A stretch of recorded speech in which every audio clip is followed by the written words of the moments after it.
L'histoire se déroule, et nous voyons une fille qui court dans la forêt. Elle dispose des casseroles et des poêles qui teintent dans les arbres lorsqu'elle entend quelqu'un approcher. Elle sort quelques sacs cachés d'une zone secrète que seule elle connaît. Elle fixe avec un regard émerveillé lorsqu'ils sont aspirés dans l'un des sacs. Elle attache tous les sacs à elle-même et y range divers objets. En sortant avec toutes ces marchandises, elle se dit à elle-même qu'elle a renoncé au bonheur il y a bien longtemps. Étant une enfant non désirée rejetée par ses parents, elle tente de tester la lame qu'elle tient, mais finit par tomber et rouler en arrière. Si seulement elle avait des compétences importantes comme courir ou se cacher. Mais bien sûr, rien de tout cela ne lui serait arrivé en premier lieu. Elle se demande si elle a fait quelque chose dans sa vie passée pour être si mal maudite dans celle-ci. Elle glisse en bas de la colline, heureuse de trouver un dépotoir. Elle tire sur une poignée de sacs poubelles et évite de peu d'être transpercée par plusieurs lances jetées. À l'intérieur d'un sac, elle est ravie de trouver une nouvelle veste, et une carte qui pourrait faciliter son voyage. Mais même avec une perspective positive, elle a des pensées intrusives pour lui rappeler qu'elle est juste une enfant non désirée vivant de déchets comme un vagabond. Ivy voit alors un homme qui est un dompteur de monstres. Il siffle pour appeler des slims pour se nourrir des déchets. Et en les regardant fondre les déchets, elle se demande si sa vie passée aurait considéré les monstres comme mignons.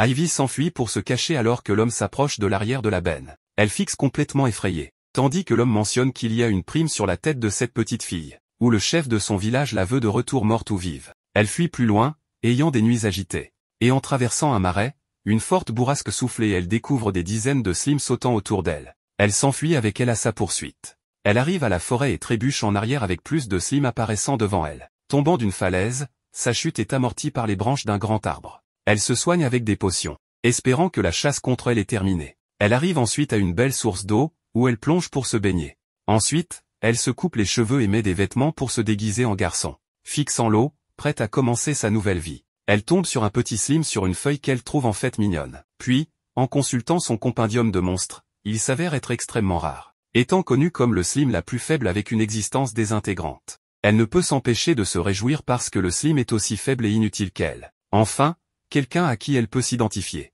Une petite brise emporte le petit slim. Et en regardant le compendium à nouveau, Ivy apprend que ce slim peut disparaître avec une rafale encore plus forte ou même au moindre contact. Alors qu'elle la regarde coincée, simplement mise à l'envers, Ivy remet délicatement le slim à l'endroit en utilisant ses deux mains. Et elle apprend du livre qu'il est probable que ce slim mourra en une seule journée, rendant le slim très triste. Ensuite, le vent fait voler une lame d'herbe qui renverse le slim faible et inutile. Et Ivy court après, la rattrapant à peine avant qu'elle ne tombe dans l'eau.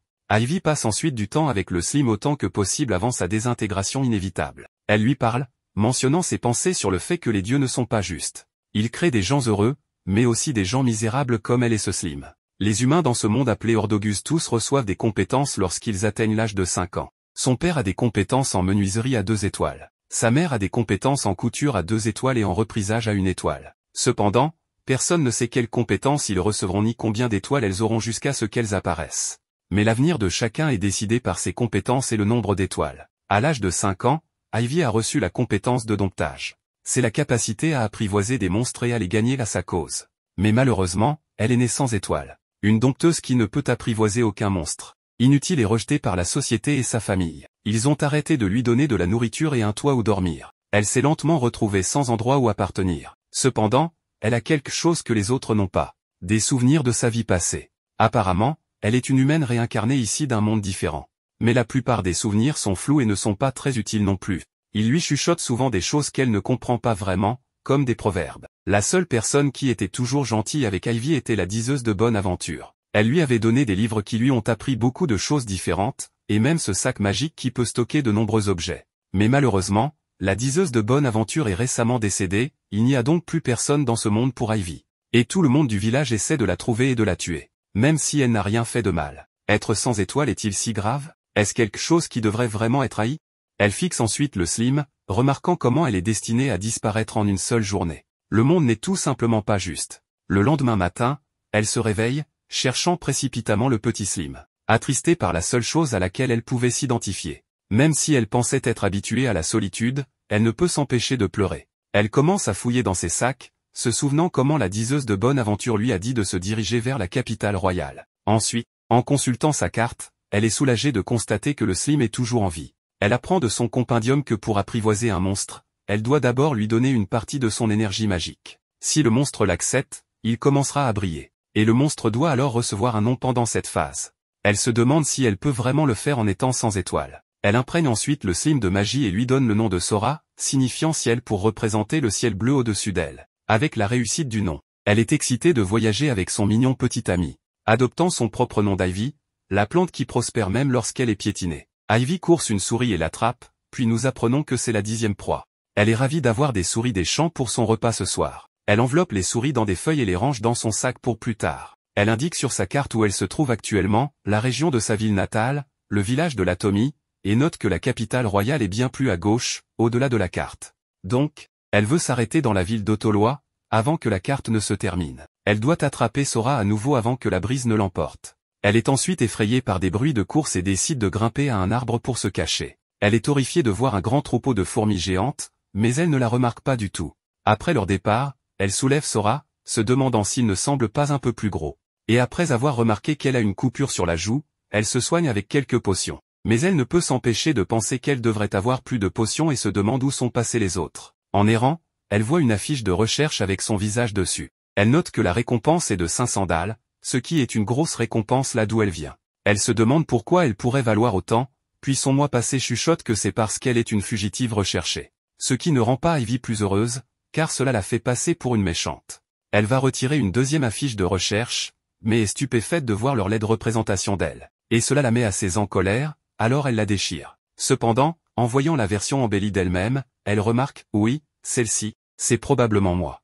Mais d'une certaine manière, il semble que Sora puisse être en désaccord. Ils arrivent enfin dans la prochaine ville, Ivy se sentant un peu envieuse devant tous les habitants et leur magie quotidienne. Elle voit une boucherie et pense à vendre ses souris des champs pour de l'argent. Elle devient nerveuse et décide de s'éloigner, mais le boucher s'approche car il sent les souris grâce à sa propre compétence d'odeur de niveau 2.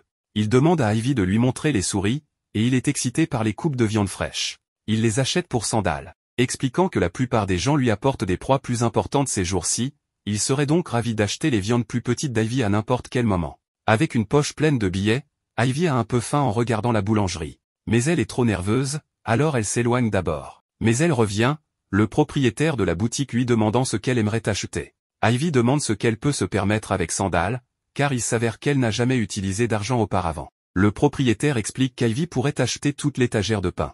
Ivy décide alors d'acheter quelque chose et s'éloigne joyeusement avec les délicieuses friandises. Ce soir-là, elle s'assoit au sommet d'un arbre, très impatiente de manger. Ensuite, elle partage la moitié avec Sora. Tout en se régalant, elle apprend que Sora ne peut pas manger le pain. Mais elle ne peut pas comprendre ce qu'il pourrait aimer manger. Le lendemain, elle est ravie de trouver une montagne de déchets. Elle tombe sur des paniers de potions, mais ils sont tous périmés et décolorés. Mais quand elle les pose, Sora trouve une utilité en absorbant les bouteilles de potions entières. Cela surprend Ivy, car absorber des matériaux inorganiques est généralement une compétence détenue uniquement par des slimes rares de haut niveau.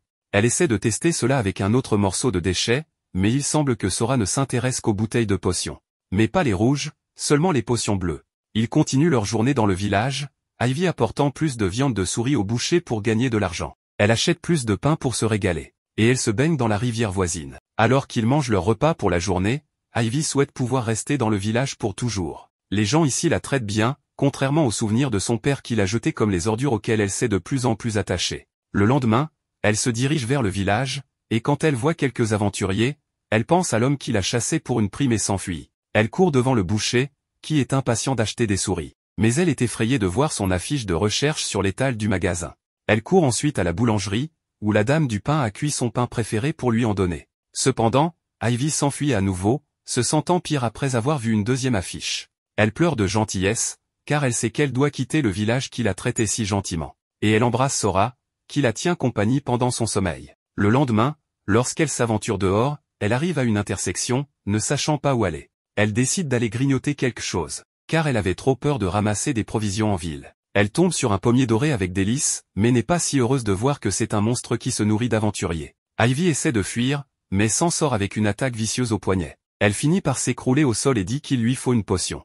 Ensuite, Sora commence à s'illuminer et Ivy ne peut s'empêcher de se dire que les rumeurs sur les slimes sont vraies car elle pense que Sora va la manger. Mais ce n'est pas le cas car Sora n'essaie que de la soigner car il a des aptitudes de guérison avec toutes les potions qu'il avait dévorées. Nous voyons un homme sculptant le bois. Il entend un bébé pleurer, alors il monte les escaliers jusqu'à la sage-femme tenant leur petite fille en bonne santé. La femme de l'homme, Fulf, lui demande quel nom il donnera à la fille. Il répond, Fémicia, alors que le bébé rit, enlacé par l'amour de sa mère à son chevet. Quelques années plus tard, Fémicia grandirait en une fille gentille et merveilleuse. Apportant le déjeuner à son père et à son frère aîné alors qu'ils travaillaient dur pour leur famille. Alors que les trois appréciaient leur délicieux déjeuner, Fémicia faillit s'étouffer en mangeant trop vite. Alors son père utilisa sa magie pour remplir sa tasse d'eau afin qu'elle puisse se dégager la gorge correctement. Et même si son frère la réprimandait, Fémicia continuerait à manger frénétiquement, prétendant que c'est parce qu'elle est une fille en pleine croissance. Ce qui faisait rire le père. Sa famille lui apportait tellement de joie. Ce soir-là, Fémicia rentrerait chez elle auprès de sa mère et de sa sœur aînée, Fécia, qui préparait le dîner. Son frère, Photon, la taquina, disant qu'elle ferait bien de commencer à pouvoir utiliser tous les types de magie. Alors Fémicia riposta qu'elle le pourra certainement bientôt. Sa mère lui rappelait doucement que tout le monde se développe à son propre rythme. Et même sans magie, Fémicia aide déjà admirablement autant qu'elle le peut. Cependant, Fécia commente que ce n'est pas ce que leur mère lui disait quand elle avait 4 ans.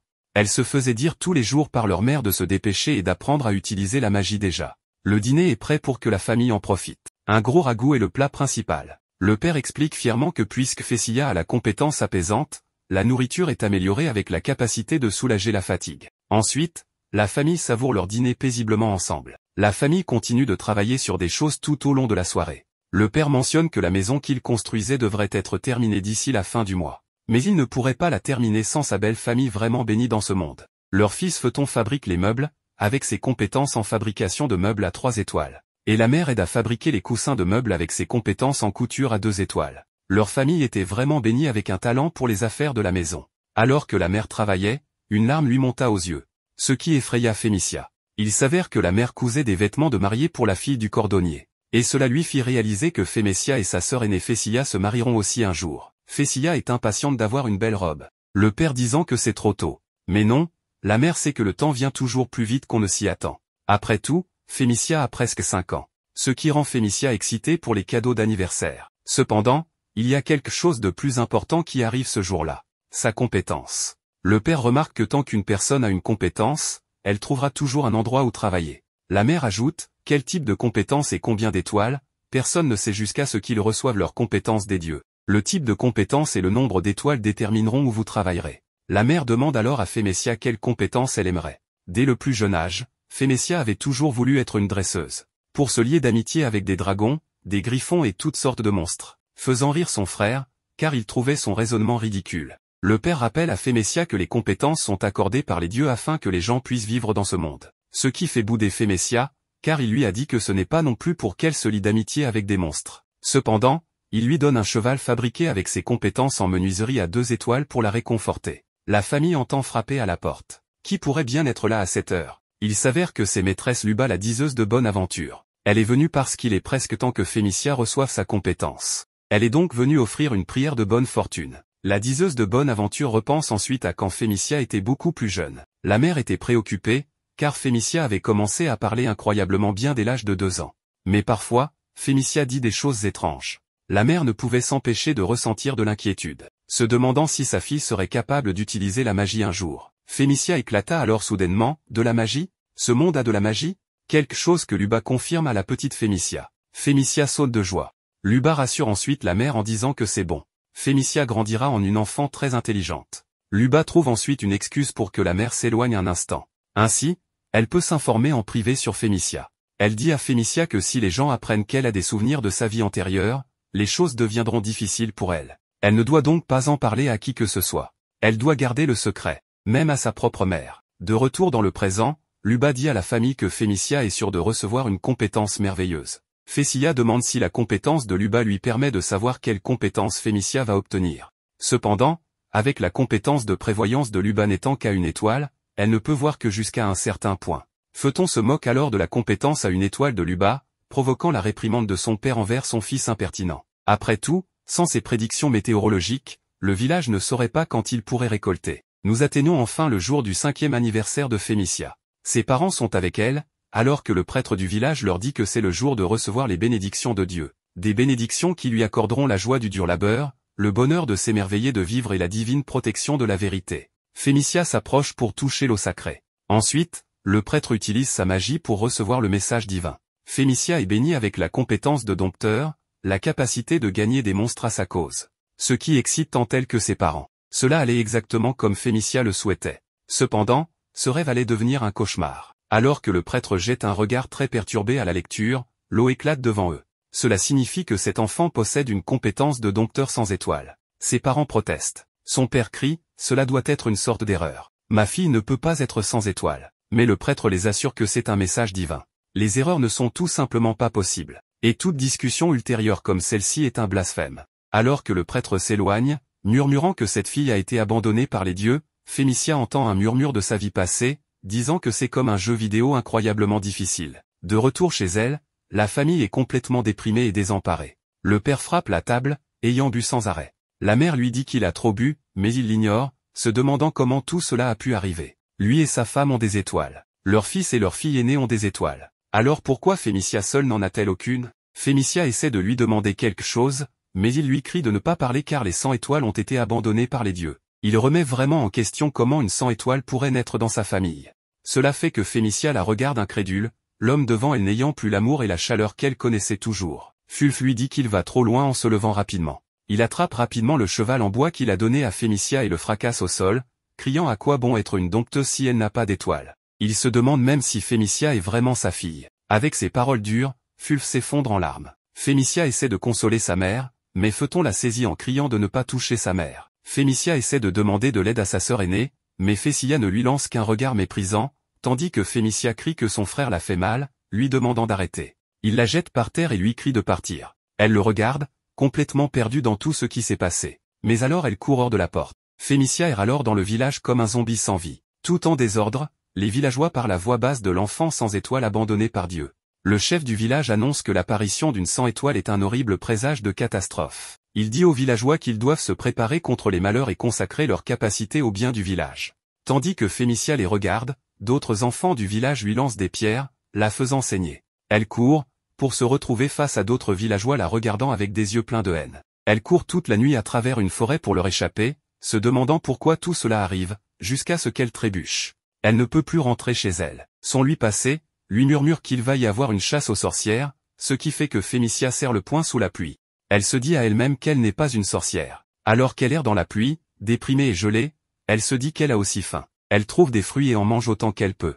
Ensuite, elle trouve un abri contre la pluie. Mais elle frissonne toujours du froid détrempé. Elle casse une branche et essaie d'utiliser la magie pour la première fois pour faire un feu. Mais il s'éteint. En essayant de le rallumer une deuxième fois, elle s'évanouit soudainement. Elle se réveille auprès de la voyante qui l'a aidée à se réchauffer avec le feu et prépare de la nourriture à manger. Luba dit à Fémicia qu'il semble qu'elle a moins d'énergie magique que la plupart des gens, et que si elle venait à manquer d'énergie magique, cela mettrait sa vie en danger. Elle dit ensuite à Fémicia que sa compétence de prévoyance a montré que cela allait lui arriver. Juste pas de la manière dont cela allait se passer. Luba n'imaginait jamais que Fémicia serait sans étoile. Alors qu'elle remet de la nourriture à Fémicia pour qu'elle en profite. Après le dîner, elle donne à Fémicia un sac magique. Et même si c'est un modèle plus ancien, il pourra quand même contenir beaucoup de choses. Et aussi des livres avec des connaissances sur diverses choses utiles. Luba dit ensuite que Fémicia est destinée à entreprendre un voyage pour voir le monde et élargir sa perspective. Qu'elle doit se rendre dans une ville voisine de la capitale royale. Et trouver des gens en qui elle peut avoir confiance. Et que quand elle le fera, elle devra tout leur dire. Même qu'elle est sans étoile, de cette façon, elle pourra trouver de vrais amis qui l'accepteront quoi qu'il arrive. Alors que Fémicia apprend diverses compétences de Luba, elle demande pourquoi Luba ne la déteste pas comme le reste du village. Luba explique qu'autrefois, personne n'avait de compétences ou d'étoiles, mais travaillait et vivait heureux quand même. Donc, ne pas avoir de compétences n'est pas une mauvaise chose. Même si elle ne sait pas comment les choses ont pu finir comme ça. 3 ans plus tard, nous trouvons Fémicia devant une énorme pile de déchets. Elle se demande si les planches sont des restes de la fabrication de meubles de son frère aîné Phaéton. Elle en met de côté pour les utiliser comme bois de chauffage plus tard. Elle regarde ensuite quelques potions, utilisées, mais encore assez pour être stockées pour plus tard. Elle a fait une grosse récolte aujourd'hui. Elle attrape une souris et se régale d'une brochette après. Elle pense que cela faisait longtemps qu'elle n'avait pas vu la voyante et se demande ce qu'elle fait. Elle ressent ensuite la présence de gens qui arrivent, et éteint son feu, et se cache pour voir 2 hommes du village. Elle a un mauvais pressentiment et veut savoir pourquoi les gens la pourchassent. Alors elle décide de les espionner en ville. Elle entend 2 femmes parler de la tristesse que Luba soit morte de maladie récemment. Ce qui la surprend. Elle voit son père rendre compte au chef du village qu'il n'a toujours pas pu la trouver. Et le chef du village remarque que Fémicia doit avoir eu vent de ce qu'ils essayaient de faire. Le chef dit au père de Fémicia que les 100 étoiles n'apportent que malheur. Et son père est d'accord, disant que les 100 étoiles ne devraient pas être autorisées à exister dans ce monde. Ce qui la brise émotionnellement en entendant les paroles de cet homme qu'il aimait autrefois. la plongeant dans le désespoir. Elle imagine même sa mère disant qu'il aurait été mieux qu'elle naisse jamais. Le chef du village parle de la triste perte de leur voyante de village, disant que la cause de sa mort n'est autre que la malédiction des 100 étoiles, et que parce que Luba a ignoré ses avertissements et s'est occupé de Fémicia, elle aussi a été abandonnée par les dieux. Ils ne peuvent pas se permettre de laisser Fémicia sans surveillance car leur village sera frappé un jour par la calamité, et il leur ordonne à tous de la capturer et de la tuer. Fémicia rétrécit de peur face à la prime sévère placée sur sa tête. Elle court alors que les villageois la poursuivent. Sa mère la retient. Alors que son père assène le coup final, elle se réveille sous les étoiles, se souvenant que Sora va la manger. Elle regarde ensuite le ciel et accepte paisiblement son destin. Parce qu'elle est une enfant non désirée de toute façon.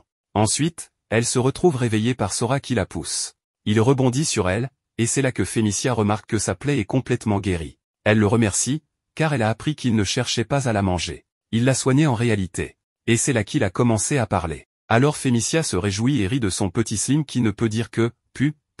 Elle peut être une enfant non désirée, mais rien de tout cela n'a d'importance, tant qu'elle l'a lui. Alors peut-être qu'elle décidera de vivre, juste un peu plus longtemps. Un autre jour commence et nous voyons Ivy se reposer paisiblement. Une goutte de rosée matinale tombe et touche Sora, le réveillant.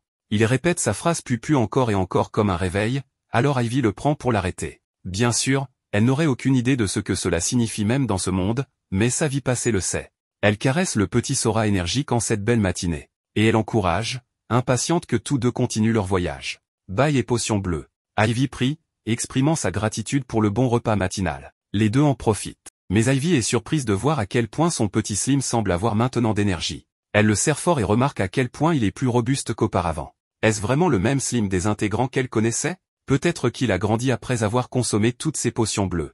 Eh bien, rien de tout cela n'a vraiment d'importance, tant qu'il est en bonne santé. Ivy commence à penser au prochain village qu'ils vont entrer. Elle est à court de viande depuis qu'elle a quitté le dernier village, elle devra donc chasser plus de souris à vendre. Mais sa vie passée lui dit que si elle cuisine toutes les souris qu'elle attrape, elle économisera en fait plus d'argent. Ce qui serait une bonne idée, sauf que l'odeur de la nourriture attirerait éventuellement les monstres. Donc, même avec un coût plus élevé, acheter de la viande séchée au magasin est plus sûr. Soudain, Sora continue de crier sa phrase encore et encore. Il a fini toutes ses potions et il en veut encore plus. Ivy se demande ce qu'elle va faire. Ivy est excitée de trouver une grande pile de déchets.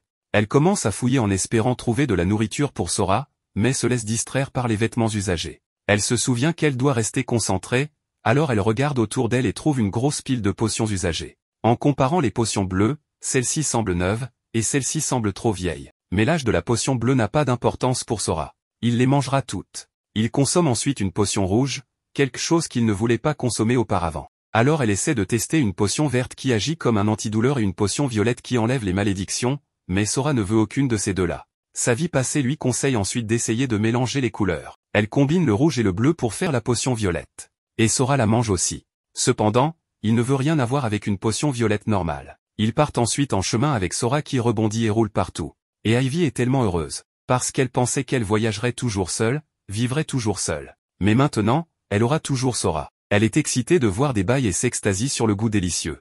Elle essaie d'en offrir à Sora, mais il n'est pas trop excité. Plus tard dans la soirée, les deux dînent, mais Sora mange des potions sans arrêt. Jusqu'au point où Ivy craint de ne plus avoir de potions pour elle-même. Alors son moi passé lui donne le conseil, si tu dors, tu ne peux pas manger. Ivy prend ce conseil à cœur, et au sommet d'une branche d'arbre, elle commence à raconter à Sora une histoire pour s'endormir. Sa préférée quand elle était petite. Il y a très longtemps, le monde était en guerre. Un jour, le roi rassembla des magiciens qui pouvaient voir l'avenir et leur demanda tous de faire des prédictions sur la fin de la guerre. L'avenir qu'ils ont vu était la fin du monde. Une vision vraiment terrifiante. Les magiciens discutèrent de leur vision, puis, pour protéger le monde, ils lancèrent un puissant sort. Personne ne sait quel était ce sort, et personne ne peut l'utiliser maintenant. La seule personne qui peut est un enfant venu d'un autre monde, car c'est une magie oubliée. Une magie vaste et effrayante, et silencieuse. Solitaire et intouchable. Une nouvelle goutte de rosée tombe à nouveau, réveillant Sora comme le petit réveil qu'il est. Alors Ivy le caresse pour le faire taire. Cependant,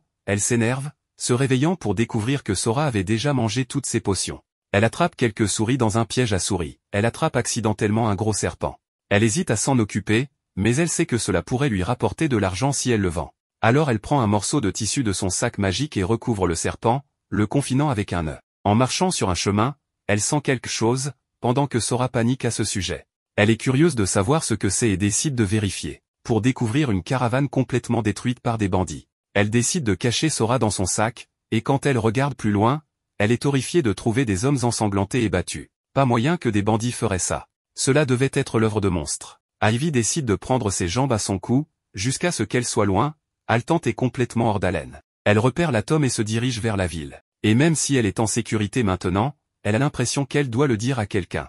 Elle repère le panneau de la mairie, et même si elle est nerveuse, elle entre. Les gens du hall de la ville demandent à la petite fille Ivy ce qu'elle a là. Elle leur dit que c'est un serpent qu'elle a attrapé, mais ce n'est pas important. Ivy leur parle des personnes qu'elle a trouvées évanouies en chemin ici. La charrette qui était en feu et les personnes attaquées qui n'ont pas survécu. Un homme s'approche d'Ivy pour avoir un meilleur compte-rendu de ce qui s'est passé, espérant que les agresseurs étaient simplement des bandits. Mais après avoir entendu parler du fait que les chevaux ont également été tués au lieu d'être volés, il convient à contre-cœur que c'était très probablement une attaque de monstres. L'homme dit ensuite à tout le monde de localiser les monstres dès que possible. Et il remercie Ivy, expliquant qu'elle sera récompensée dès que les monstres seront trouvés. La femme explique que dans cette ville, les gens sont récompensés pour donner des informations sur les monstres à la mairie. C'est pour fournir des contre-mesures à la ville avant que des gens ne soient blessés. La femme donne à Ivy un document pour réclamer sa récompense une fois la tâche accomplie. Ivy va ensuite vendre le serpent qu'elle a attrapé. Et l'acheteur lui dit que c'est une femelle rare et propose de lui donner 3 Jidal. Ivy doit compter et apprend que la valeur équivaut à 300 dalles. Ou vendre 30 souris des champs. Elle sort, contente de son argent collecté. Et c'est maintenant le moment de trouver de la nourriture pour Sora. Elle se dirige bien sûr vers une autre décharge. Et elle devient tellement heureuse en trouvant plus de 21 sacs magiques. Elle est d'abord préoccupée, ne sachant pas comment les transporter tous. Elle commence donc à essayer de remplir les sacs magiques les uns avec les autres. Ensuite, elle commence à les organiser, avec les sacs à gauche incapables de porter d'autres sacs magiques, suivis des sacs magiques qui peuvent en porter un, puis des sacs magiques qui peuvent en porter 2. Et tout à fait à droite, des sacs magiques qui peuvent en porter 3. Elle finit par les organiser et retourne en ville pour acheter plus de potions. L'homme d'auparavant la salue et la remercie car ils ont pu vérifier rapidement l'information sur les monstres. Il s'avère que les monstres étaient des ogres et un roi ogre, d'après les traces qu'ils ont trouvées. Ils ont fini par envoyer des aventuriers de haut rang pour les tuer. Et personne ne doit quitter le village tant que les monstres n'ont pas été vaincus. Il dit ensuite à Ivy de se rendre à la mairie pour récupérer sa récompense.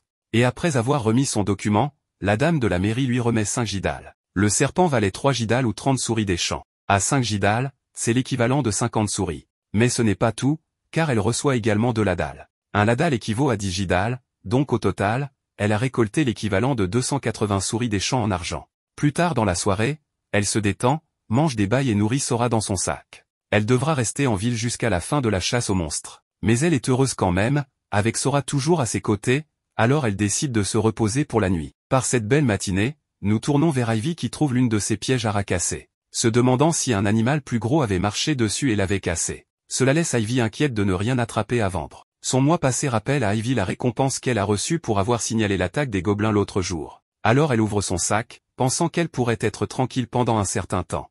Mais elle préférerait économiser pour un jour de pluie. Sora repère quelque chose et commence à bouger. Ivy doit courir après lui. C'est faible, mais Ivy peut aussi sentir quelque chose. Les deux passent à travers des broussailles, et Ivy est étonnée de voir une bête blessée. Elle n'est pas sûre de ce que c'est, mais elle ressent de l'énergie magique. Elle ouvre son compendium de monstres et apprend que c'est appelé un Adandala. C'est un monstre rare incroyablement féroce. Il grogne contre Ivy, lui donnant une petite frayeur, mais baisse la tête, épuisé par toutes les blessures qu'il a subies. Ivy est attristée de savoir qu'il va bientôt mourir. Elle caresse la Dandala, le consolant, disant à la bête qu'elle avait peur quand elle était au bord de la mort. Elle sait qu'elle ne peut rien faire pour la bête, mais elle promet de rester à ses côtés. Cependant, en regardant l'interaction triste des deux, Sora saute et enveloppe la bête dans son corps. Ses propriétés curatives commencent à agir. Et soudain, la Dandala est indemne de ses blessures. Après la guérison, Ivy remarque que Sora parle un peu plus vite maintenant, avec sa phrase caractéristique. Ensuite, la bête se tient devant eux. Et même si Ivy a peur, elle n'a rien à craindre, car la Dandala est une énorme boule de poils qui la caresse avec amour. Ce qui est fou, car selon son livre, il faut une équipe d'au moins 5 aventuriers de haut niveau pour vaincre ce monstre féroce. Mais la grande bête sourit chaleureusement, tandis qu'Ivy la caresse. Les trois commencent à se promener ensemble. Ivy se demande si cela signifie qu'elle a un autre ami maintenant. Elle caresse la bête, disant qu'il est temps de lui donner un nom. Elle regarde le ciel éclairé par le soleil et elle l'a. Ton nom est Ciel. Elle fait ensuite sa joyeuse introduction pour elle et Sora à Ciel. Et les trois continuent leur randonnée jusqu'à ce qu'Ivy sente des gens. Elle décide de cacher Sora dans son sac magique. Mais, il n'y a aucun moyen pour que Ciel y rentre. Et ce ne serait pas bon que les gens le voient. Ciel montre cependant son intelligence et file se cacher dans les buissons. Elle arrive à la porte de la prochaine ville et voit le grand gardien qui semble un peu effrayant. Même le voyageur qui passe semble effrayer Ivy aussi. Sora panique aussi pour une raison quelconque. Le voyageur tente d'entrer dans la ville, mais le gardien l'arrête, lui demandant ce qu'il vient faire au village de la Tomé. Le voyageur lui dit qu'il rend visite à un ami. Cependant, quand le garde lui demande le nom de l'ami, l'homme répond nerveusement Zoriot. Mais le gardien dit qu'il n'y a personne dans le village avec ce nom. Le voyageur commence à transpirer encore plus de nervosité. Mais le gardien n'achète pas son baratin. Il jette le voyageur contre le mur et lève son épée, tranchant le sac du voyageur pour voir un sac magique tomber. Et dans le sac magique, le gardien trouve de l'alcool illicite. Il attrape le voyageur par le cou et son collègue, Velivra, escorte le voyageur en prison. Ivy, réalisant maintenant que le voyageur était un homme mauvais, se demande si Sora le savait déjà d'une certaine manière. Et il répond avec son pu, comme pour confirmer. Ivy a toujours peur du gardien aux cheveux roux, se demandant si elle devrait juste renoncer à passer par le village de la Tomé. Mais elle sait que si le gardien la regarde, s'enfuir ne ferait que sembler suspect. Elle essaie de passer, mais panique quand elle est arrêtée. Le gardien n'a bien sûr jamais vu Ivy auparavant et veut savoir qui sont ses parents. Elle commence à répondre, seulement pour voir le regard redoutable du gardien la fixer, faisant blêmir son visage. Ivy remarque une menthe religieuse atterrir sur son épaule. Cependant, le regard était tout dans sa tête, car on voit qu'il a un air plus détendu. Elle mentionne l'insecte, ce qui fait paniquer un peu l'homme qui le chasse. Et il la remercie une fois qu'il est hors de son épaule. Elle essaie de s'éloigner, mais est à nouveau arrêtée. Parce que le gardien n'a pas fini de l'interroger. Elle lui dit qu'elle vient du village de la Tomie. Et le gardien est choqué d'entendre qu'elle vient de si loin. Mais apparemment, il a entendu dire que les choses sont assez difficiles à la Tomie en ce moment. Ivy n'a aucune idée de ce qu'il veut dire par là. Mais le gardien s'agenouille vers elle, assurant à Ivy qu'une fois qu'elle est à la Tomée, elle sera en sécurité. Et tant qu'elle devient une aventurière, elle peut gagner assez pour manger. Mais la seule chose à laquelle elle pense en s'éloignant, c'est ce qui est arrivé à son village natal. Elle regarde avec émerveillement l'activité de ce grand village. Elle se dirige vers le boucher pour négocier la vente de souris des champs et d'autres gibiers. Le boucher est d'accord, mais met en garde Ivy contre le fait qu'elle pourrait être attaquée par des monstres Nonochi si elle chasse seule. Et en quittant le boucher, Ivy se demande si Nonochi a réellement cassé ses pièges à souris des champs.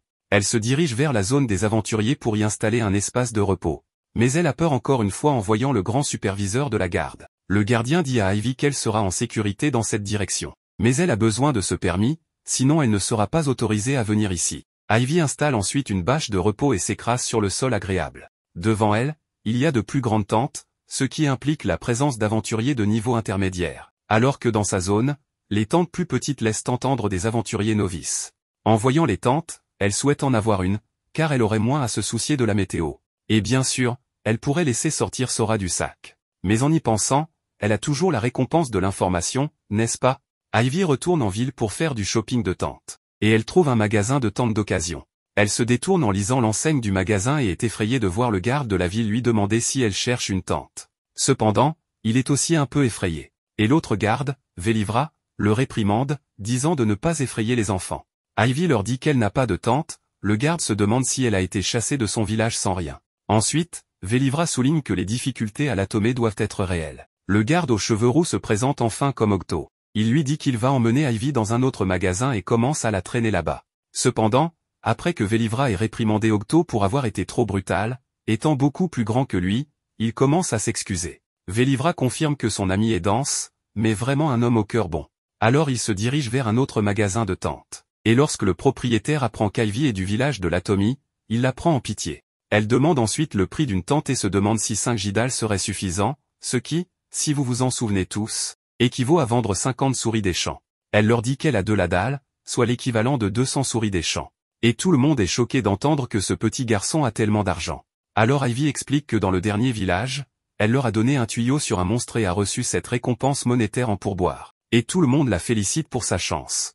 Le propriétaire propose ensuite ce modèle de tente léger, robuste et nouveau. Ensuite, Ivy marque sa tente avec le kanji de Sora. Le propriétaire lui remet ensuite un nouveau modèle de sac magique. Il est spécial, car chaque fois qu'Ivy en sort quelque chose, personne ne peut voir ce qui est à l'intérieur, ce qui donne une couche de sécurité supplémentaire à ses affaires. Elle dit ensuite ses adieux aux gardes, et commence la mise en place de sa merveilleuse nouvelle tente. Elle semble assez spacieuse pour la petite Ivy. Elle sort son petit Slim endormi et le réveille pour voir leur nouvelle tente. Ce qui le fait sauter de joie à l'idée de leurs nouvelles conditions de repos. Elle réfléchit aux nombreuses personnes qui ont été tellement gentilles avec elle pendant ses voyages. Et elle est heureuse d'avoir enfin pu obtenir quelque chose qu'elle ressent comme une maison à nouveau. Elle se demande si elle mérite vraiment toute la chance qu'elle a eue. Mais laisse les mots douloureux et le traitement de son village partir, pour dire à Sora qu'ils devraient célébrer leur nouvelle tente. Elle sort de sa tente, et un type à l'air dur d'un groupe d'aventuriers voit Ivy et montre un sourire malveillant. Le groupe s'approche d'elle, et le gros bonhomme l'accuse d'être une voleuse.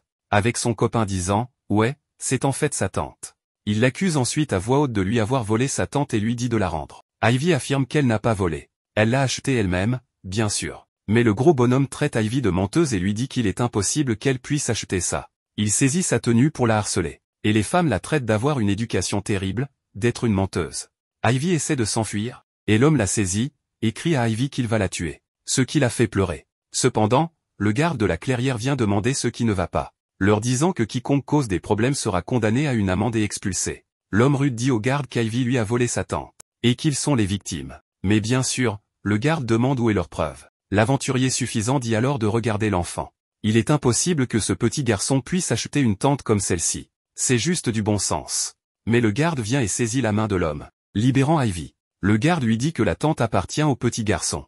Et même si les aventuriers essaient encore d'accuser Ivy, le garde confirme que c'est un article acheté chez le vieil homme Lag, et que le capitaine Octo et le vice-capitaine Vélivra de la garde du village de Latomé l'ont amené là, faisant reculer les aventuriers dans l'étonnement, car ils ont été attrapés. Le gars au bandana devient nerveux et dit « Oups, je me suis probablement trompé, ce n'est pas vraiment ma tante. » Ensuite, le garde dit aux aventuriers qu'il aimerait entendre leur histoire en détail, et leur dit qu'ils vont être détenus. Mais le chef essaie de le rassurer, ils avaient juste eu une mauvaise idée. Cependant, avec le garde qui craque ses articulations, c'est définitivement fini pour ces gars-là. Il leur dit que s'ils essaient de s'enfuir, il ne fera preuve d'aucune pitié. Les aventuriers essaient de se séparer, alors le garde siffle, appelant le reste de son équipe. Et maintenant, les aventuriers sont encerclés. Avec le garde principal maintenant le bandana aventurier au sol. Le chef du groupe d'aventuriers et l'une des filles s'enfuient, avec les gardes qui les poursuivent. Ensuite, le chef du garde de la clairière vérifie l'état d'Ivy, lui demandant si elle est blessée. Et Ivy le remercie de l'avoir sauvée. Il lui remet ensuite une potion, en guise de consolation pour avoir eu à faire face à une situation aussi effrayante. Et elle est excitée, car elle est étincelante, toute neuve. Tellement, que la réfraction de la lumière du soleil fait briller le bleu sur son visage. Le garde s'en va ensuite interroger les criminels. Et Ivy est heureuse de la tournure des événements. Plus tard dans la nuit, Ivy célèbre en entourant Sora de tonnes de potions. Alors qu'elle s'apprête à manger, elle se demande ce qui ne va pas, car Sora ne dévore pas les potions comme d'habitude. Mais quand elle réalise qu'il a les yeux rivés sur la nouvelle potion, elle lui dit non, car elle doit la garder pour elle-même. Il la regarde juste, agissant tout mignon. Puis commence à gémir parce qu'il la veut vraiment. Terminant leur nuit paisiblement, en se disputant pour savoir qui aura la potion. Un autre beau jour commence, et Ivy s'étire avec enthousiasme pour la journée à venir. Ensuite, elle regarde la petite Sora, qui est excitée à l'idée de chasser davantage. Elle dit au revoir au garde de la clairière en sortant. Et en sortant de la ville, il semble qu'un garde après l'autre salue Ivy par son nom. Et elle semble préoccupée par chacun, car elle n'avait jamais parlé à aucun de ces gars auparavant. Tout le monde semble savoir qui elle est. À l'extérieur de la ville, il semble qu'un monstre ait encore une fois détruit le piège de chasse d'Ivy. Elle sent alors une présence inhabituelle. C'est Ciel avec plusieurs lapins dans sa bouche. Il les pose sur le sol, ce qui amène Ivy à demander s'ils sont pour elle. Ciel grogne d'un ton affirmatif. Alors elle le remercie, et les deux s'étreignent avec amour. On dirait qu'il y a 9 lapins. Ivy est ravie de commencer à les préparer pour les vendre. Près d'un ruisseau, Ivy commence à travailler pendant que Ciel et Sora jouent. Elle transpire en préparant les petits sacs de viande. Ça a pris suffisamment de temps pour que Sora et Ciel s'endorment. Elle les réveille car elle doit toujours vendre la viande. En regardant Ciel, Ivy est surprise qu'il soit si docile et gentil, étant donné qu'il est censé être un monstre à dents rare et dangereux. Il revient pour plus de caresses, et après s'être dit au revoir pour le moment, Ciel grogne comme un chat ordinaire. En chemin de retour vers la ville, Ivy dit à Sora qu'il a l'air beaucoup plus fort maintenant. Avant, il avait l'air de pouvoir disparaître à tout moment, tout en sautant sur un bâton et en roulant, en devenant étourdi. Ce qui fait dire à Ivy que son côté maladroit n'a pas vraiment changé. Ivy se rend chez le boucher pour vendre la viande de lapin, et le boucher est satisfait car la viande est très fraîche et sans odeur de gibier. Le boucher est heureux, car les lapins n'ont probablement subi aucun dommage aux organes. Ivy répond nerveusement qu'elle les a attrapés dans un piège, car les lapins ont tendance à lutter dans les pièges, ce qui dégrade généralement la saveur. Mais bien sûr, Ivy ne peut pas révéler le fait qu'elle a apprivoisé un super rare à Dandala, qui les a attrapés pour elle. Le boucher remet à Ivy son paiement et est heureux qu'Ivy apporte des viandes de qualité comme celle-ci à tout moment. Alors qu'Ivy marche, soulagée d'avoir pu vendre quelque chose grâce au travail de Ciel. Un des gardes lui demande avec enthousiasme si elle a pu faire de bons sous aujourd'hui. Un autre la salue, demandant si elle a affronté des monstres Nonoshi. Un autre demande si elle a attrapé beaucoup de bonnes choses à manger. Sa voix devient un peu fatiguée. Elle doit la rendre plus grave pour avoir l'air d'un garçon.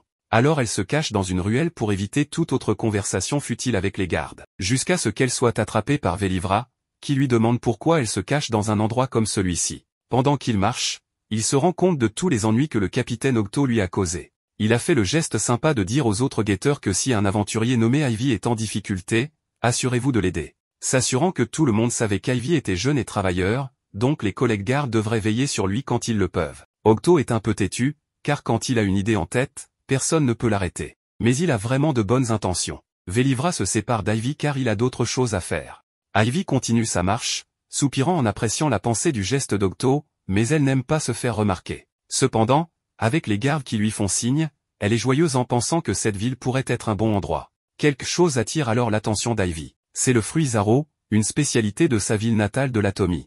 Mais ils sont très chers. Le vendeur de fruits lui explique qu'il lui a fallu beaucoup de temps pour se procurer ceci, car l'Atomi est le seul endroit où l'on peut cultiver ces fruits. Mais avec la mauvaise récolte cette année, cela a été particulièrement difficile de les acheter. L'homme apprend qu'Ivy vient du village de l'Atomi et demande où sont ses parents. Mais quand Ivy explique qu'elle voyage seule, l'homme remarque que c'est la faute de l'idiot du village. Cependant, Ivy se demande ce qu'il veut dire. Il explique que la voyante Luba a toujours protégé les cultures de Zaro du village de l'Atomi, car le moment de récolter les fruits était toujours délicat. Car si le timing était manqué ne serait-ce que légèrement, le fruit de Zaro ne serait pas bon à vendre. Le fruit de Zaro est la principale source de revenus de l'Atomi. C'est pourquoi les villageois aimaient et respectaient Madame Luba. Cependant l'homme a entendu dire que le chef du village ne pouvait pas le supporter. Alors quand Luba est tombé malade, il ne lui a pas donné de médicaments. C'est ce que disent les gens, de toute façon. Cela choque Ivy, qui se souvient quand elle avait réussi à se faufiler dans l'église pour entendre des femmes parler du caractère étrange de la mort de Luba d'un rhume à cette période de l'année. L'homme explique aussi qu'il y a une rumeur selon laquelle le chef du village essaie de faire porter tout cela sur un enfant. Le visage d'Ivy s'assombrit alors qu'elle se souvient des horribles mots que le chef du village avait prononcés à son sujet. L'homme continue en expliquant qu'avec la disparition de Luba, la récolte de Zaro du village de l'Atomi a chuté, et ils ont connu des difficultés financières. Alors le chef a essayé de réduire le nombre de bouches à nourrir, et certains villageois se sont rebellés, ont pris leur famille et ont quitté le village. D'autres qui ont défié le chef ont été expulsés. Un désastre complet. Il demande ensuite pourquoi Ivy est partie, et elle explique que ses parents ont pris parti pour le chef, et que cela a causé des problèmes. Serrant sa veste, à la pensée de la trahison horrible de sa famille. L'homme se sent alors désolé pour Ivy, alors il lui tend un fruit de Zaro. Quelque chose dont Ivy est reconnaissante. Elle s'assoit dans sa tente avec Sora, réfléchissant aux événements qui se sont déroulés dans le village de l'Atomi. Malgré tout le mauvais traitement, elle est toujours inquiète de ce qui est arrivé à sa famille. Sa famille l'a rejetée. Et maintenant, elle est dans un endroit inconnu avec des gens qu'elle ne connaît pas. Mais maintenant, elle s'amuse enfin à nouveau. Surtout maintenant qu'elle a à la fois Sora et Ciel, Capitaine Octo et Velivra. Toute la ville ici à l'Atomi a été tellement gentille avec elle. Et elle a aussi encore son mois passé, qui lui parle. Et maintenant, même une petite maison. Elle se demande si c'est cela qu'on appelle le bonheur. Alors Sora saute de joie. Et comme d'habitude, Ivy n'a aucune idée de ce qu'il dit. Elle rit parce qu'elle ne comprend pas, mais d'une certaine manière, elle comprend. Parce qu'ils sont amis, après tout. Elle prend une bouchée et apprécie le goût du fruit de Zaro. Le même qu'elle avait quand elle était petite. La même saveur que Luba protégeait. Elle pense alors à quand Luba lui avait dit de se rendre dans la ville voisine de la capitale royale. Mais, si elle trouvait un endroit où elle aimerait vivre pour toujours pendant son voyage, elle pourrait aussi y rester. C'est un autre jour merveilleux. Et Ivy fait ses salutations matinales habituelles à tous les guetteurs de la ville. Elle sort pour une bonne chasse, en plaçant plusieurs pièges. Consciente de les placer là où les monstres Nonoshi ne marcheront pas. Elle se dirige ensuite avec Sora vers une décharge, car il a aussi besoin de quelque chose à manger. Mais s'arrête soudainement parce qu'elle sent des gens. Elle fait sauter Sora dans le sac. Et oh mon Dieu, ce sont les deux aventuriers qui l'ont intimidé plus tôt et qui se sont échappés. L'homme l'accuse d'avoir fait arrêter ses amis l'autre jour, même si ce sont eux qui l'ont intimidé et qu'elle n'a pas vraiment fait grand-chose. Alors qu'Ivy recule devant le voyou qui s'approche, il arbore un sourire vicieux en se rappelant qu'Ivy a un slim rare avec elle, et lui dit que si elle veut partir en sécurité, elle doit lui remettre le slim. Ivy refuse, car Sora est son amie. Et la fille aventurière dit à Ivy que si elle ne le fait pas, elle subira quelque chose de plus douloureux. L'homme se tient au-dessus d'Ivy, lui disant qu'elle va être passée à tabac. Et Ivy regarde avec crainte, avec les grands adultes sur le point de lui donner une raclée. Elle prend la fuite, et alors que les voyous la poursuivent, elle tourne rapidement à gauche et fait en sorte que l'homme se retrouve pris dans l'un de ses pièges. La fille aventurière se moque de lui, et il coupe furieusement la corde lui-même, en proclamant que le garçon ne s'en sortira pas vivant. La fille apparaît ensuite devant Ivy, et l'homme la prend dans ses bras, le vol à l'arraché sur le point de commencer. Quand Ivy se débat, la fille la saisit également, lui disant de ne pas bouger. Mais alors la fille voyou devient nerveuse. En les voyant que Ciel est apparu devant eux, il pose Ivy et recule à la vue du majestueux Adandala, qui est prêt à déchiqueter leur visage dégoûtant et honteux. Et quand Ciel rugit, la fille s'évanouit. Et l'homme s'enfuit rapidement pendant que Ciel se lance à sa poursuite. Ciel est si rapide cependant, rattraper l'homme était inévitable. Et Ciel ramène l'homme comme s'il s'agissait d'une proie de lapin qu'il avait attrapé plus tôt. Ciel s'approche d'Ivy pour lui donner des tapes sur la tête. Un autre jour avec un travail bien fait. Et Ivy regarde les voyous, se demandant si Ciel avait fait cela au lapin l'autre jour. Ivy sent plus de gens, et fait cacher Ciel. Elle entend une voix familière l'appeler, alors elle appelle la voix à elle. C'est le capitaine Octo et Vélivra, qui vérifient qu'Ivy n'est pas blessée. En patrouillant, ils ont entendu le rugissement d'un monstre et des cris humains, alors ils se sont dépêchés. Alors Ivy désigne les 2 criminels recherchés de l'autre jour, laissant Octo et Vélivra abasourdis. Chez Octo, il passe en revue un rapport avec elle sur ces 2 aventuriers. Et apparemment, ils ont tous été sous enquête pour d'autres crimes potentiels qu'ils auraient commis. Ils ont volé de l'argent et des biens à de jeunes aventuriers et utilisé de fausses accusations. Et plusieurs fois, leurs crimes ont été signalés à la guilde des aventuriers, mais il était difficile de rassembler des preuves contre eux. De plus, les 2 qu'ils avaient attrapés aujourd'hui étaient spécifiquement recherchés pour meurtre. Et leur châtiment sera maintenant de devenir des esclaves sans possibilité d'émancipation. Les 2 autres attrapés ont également été condamnés à l'esclavage, mais pour une durée plus courte. Et Ivy est soulagée de pouvoir enfin se reposer tranquille. Octo l'a amenée ici pour une raison particulière. Puisqu'elle a aidé à leur capture, elle recevra des récompenses monétaires. Ce qui choque Ivy car elle est payée 2 ladal et 3 gidal. Et elle perd la tête en réalisant qu'elle est payée 2300 souris de champ. Et avec tout l'argent qu'elle a actuellement, elle a une valeur nette de 5000 souris de champ. Il remet l'argent à Ivy et lui dit que si ce n'est déjà fait, elle devrait ouvrir un compte en banque. Transporter tout cet argent peut être un peu dangereux. Il se dirige donc vers une guilde commerciale, pour qu'Ivy puisse effectuer un dépôt, où le banquier lui fait signer avec une goutte de sang. Octo lit, et apprend qu'Ivy a 8 ans et 11 mois, et est choqué d'apprendre qu'elle aura bientôt 9 ans. Il pensait qu'Ivy avait 6 ou 7 ans, mais elle s'exclame qu'elle n'est pas si petite. Elle dépose ensuite son argent et reçoit une plaque. Dehors, Octo explique qu'avec la plaque, elle peut retirer des fonds à la guilde commerciale dans n'importe quel village ou ville. Ivy remercie Octo pour toute l'aide, et alors qu'il rit, en profitant. Vélivra apparaît en colère, car il cherchait son capitaine car Octo n'avait jamais dit où il allait. Octo le regarde nerveusement en disant « Oh, je ne te l'ai pas dit ?» Bien sûr qu'il ne l'a pas fait. Les 3 se promènent en ville, et Octo demande à Ivy si elle a déjà mangé le plat signature de la ville. Ce sont des brochettes de nonoshi, quelque chose qu'Octo traitera à Ivy à chaque fois qu'elle le voudra. Et elle sourit, impatiente de déguster ce délicieux repas. Elle reçoit une tape sur la tête d'Octo et se demande depuis combien de temps elle n'a pas reçu de tape sur la tête. Il se dirige ensuite vers un endroit pour manger. Et lorsque le chef voit Ivy, elle plaisante, demandant si c'est l'enfant secret d'Octo. Ce qui le fait rire, et il commente, « Adorable, n'est-ce pas ?»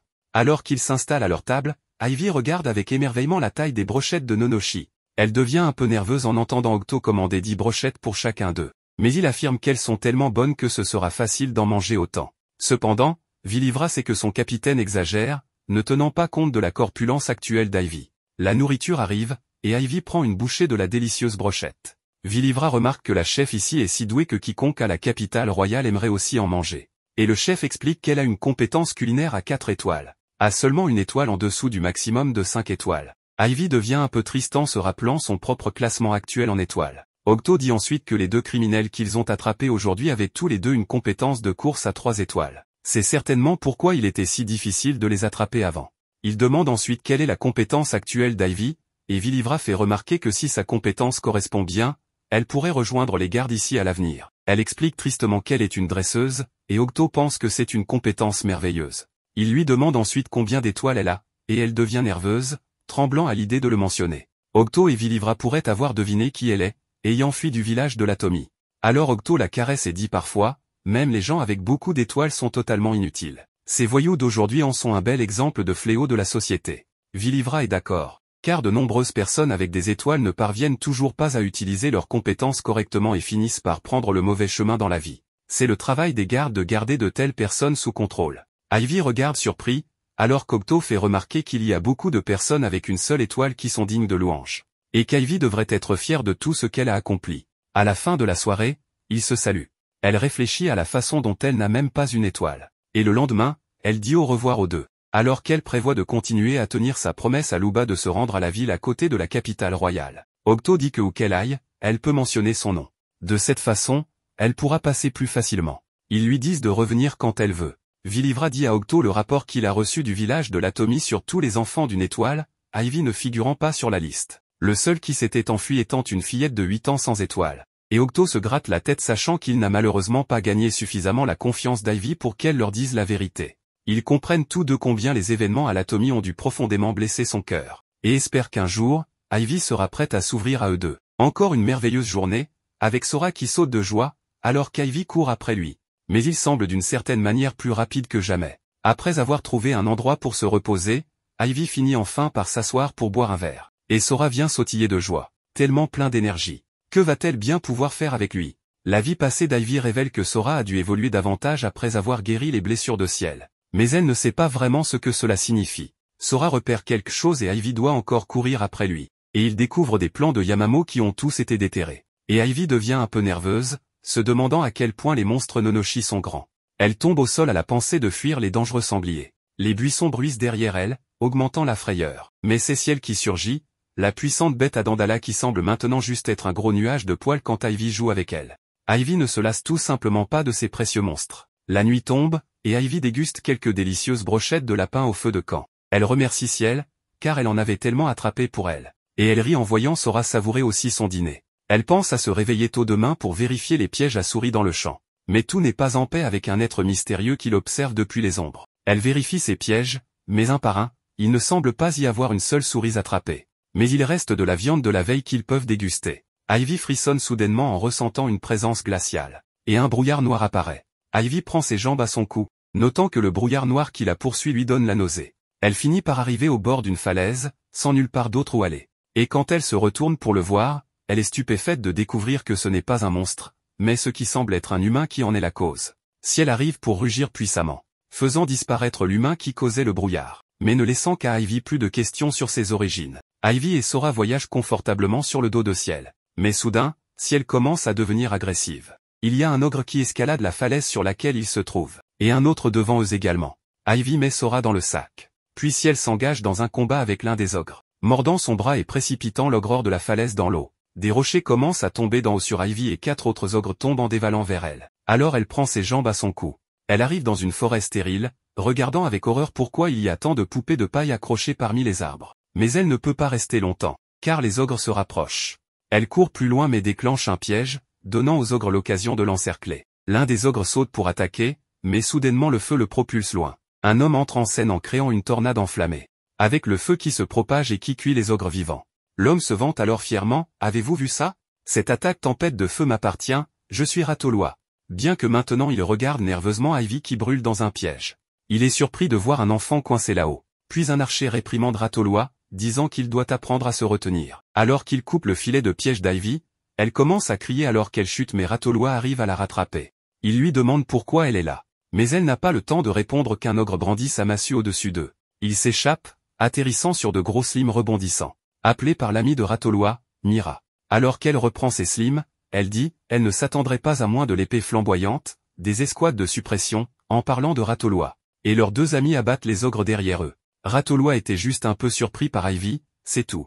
Un autre ogre s'apprête à frapper. Mais il est abattu par les flèches de celui que nous connaissons maintenant sous le nom de Shifal. Shifal réprimande Ratoloa pour avoir posé des pièges, puisqu'ils n'ont même pas attrapé les ogres. Mais Ratoloa se défend, disant eh bien, nous nous en sommes débarrassés en toute sécurité de toute façon. Après coup, Ivy parle à l'escouade de suppression.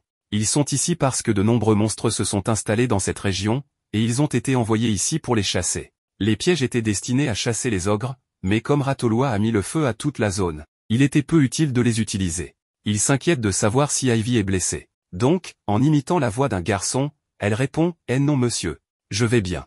Merci beaucoup de m'avoir sauvé. » Elle ne sait pas comment se référer au groupe, alors Ratoloa lui dit qu'ils sont un groupe d'aventuriers connus sous le nom de l'Ordre du Feu. L'homme aux cheveux blancs et à la grande épée est leur chef Sezelk. L'homme aux cheveux rouges et à la hache est Nougat. Il y a Shifal, l'archer bien sûr. Ratoloa. Et Mira, faisant partie du groupe des Vertes Brises, est une amie de Ratoloa. Ivy les remercie très formellement, son capuchon tombant sur sa tête, faisant rire tout le monde. Alors qu'ils descendent vers leur campement, Shilfal demande ce qu'elle faisait dans les montagnes. Elle leur dit qu'elle se rendait à Otolwa et qu'elle venait de quitter le village de l'Atomé. Ils sont surpris d'apprendre qu'elle est venue toute seule de l'Atomé jusqu'ici. Et nous apprenons de Ratolwa qu'ils viennent tous d'Otolwa. Les monstres étant toujours dans la région, Sezelg dit à Ivy de continuer à voyager avec eux, car ils retournent de toute façon dans leur ville. Ils trouvent leur campement et commencent à s'y diriger. Cependant, Ivy trouve Ciel, qui sort des buissons et se nettoie comme il se doit pour un chat. Ivy est heureuse de voir Ciel au début, mais elle craint que si quelqu'un trouve Ciel maintenant, elle ne soit probablement chassée. Ivy met en garde Ciel de se cacher, mais cela ressemble plus à un jeu de charade. Ciel se contente de regarder, car je suis assez sûr qu'elle ne comprend pas du tout. Elle finit par s'en aller. Et Ivy part avec le groupe de l'Ordre du Feu. De retour à leur campement, de nombreux autres aventuriers se reposent également ici. Donc, le campement est devenu beaucoup plus grand. Ils ont mis un répulsif à monstre autour du périmètre, donc il n'y a pas de crainte d'être attaqué. Devant la tente du groupe de l'Ordre du Feu, Sezelg dit à Ivy qu'elle peut installer sa tente à côté de la leur. Le groupe se rend ensuite à leur réunion, laissant Ratolwa derrière lui, qui semble assez nerveux. Ratolwa est nerveux car c'est à lui de cuisiner ce soir. Mais il est mauvais en cuisine apparemment. Peu importe à quel point il essaie. Les gens disent toujours que sa nourriture a un goût étrange ou qu'elle est trop giboyeuse. Et maintenant, il a trop peur de cuisiner. Ivy demande quel plat il prépare habituellement. Malgré son apparence, Ratolwa a des compétences d'attaque flamme à 3 étoiles. Alors il grille, et rôtit, tout en carbonisant tout ce qui se trouve à portée. Puis il assaisonne avec du sel et du poivre. Cela ne fait étrangement qu'inquiéter Ivy encore plus à propos de sa cuisine. Mais elle est heureuse de l'aider à cuisiner. Elle saupoudre la viande de lapin sauvage avec des herbes pour enlever le goût giboyeux. Et frotte un peu de sel pour l'assaisonnement. Puis elle coupe la viande en morceaux de bouchée pour les saisir uniformément. Et ajoute des légumes hachés pour les mijoter dans une marmite avec la viande, ajoutant plus d'herbes ici pour l'arôme et la saveur. Ensuite, avec cette viande moue, elle ajoute des herbes légèrement épicées. Et la fait frire jusqu'à ce qu'elle prenne une belle couleur brune. Laissez Ratolwa émerveillé par l'habileté culinaire d'Ivy. Le dîner est prêt et les gars de l'Ordre du Feu admirent la nourriture. Et s'assoient pour en profiter. Dès la première bouchée, ils commencent à pleurer, rendant Ivy nerveuse que la nourriture ne leur plaise pas. Mais non, ils pleuraient de joie devant sa grandeur. Même avec du lapin sauvage, il n'y a pas une once de gibier. Et un arôme magnifique. Ivy sait que la nourriture cuite avec des feuilles qui sentent bon à haute température aide à enlever le goût giboyeux de la viande. Et se demande si les gens d'ici ne le savent pas. Mira revient, prête à savourer le repas préparé par Ivy. Et rougit du goût délicieux.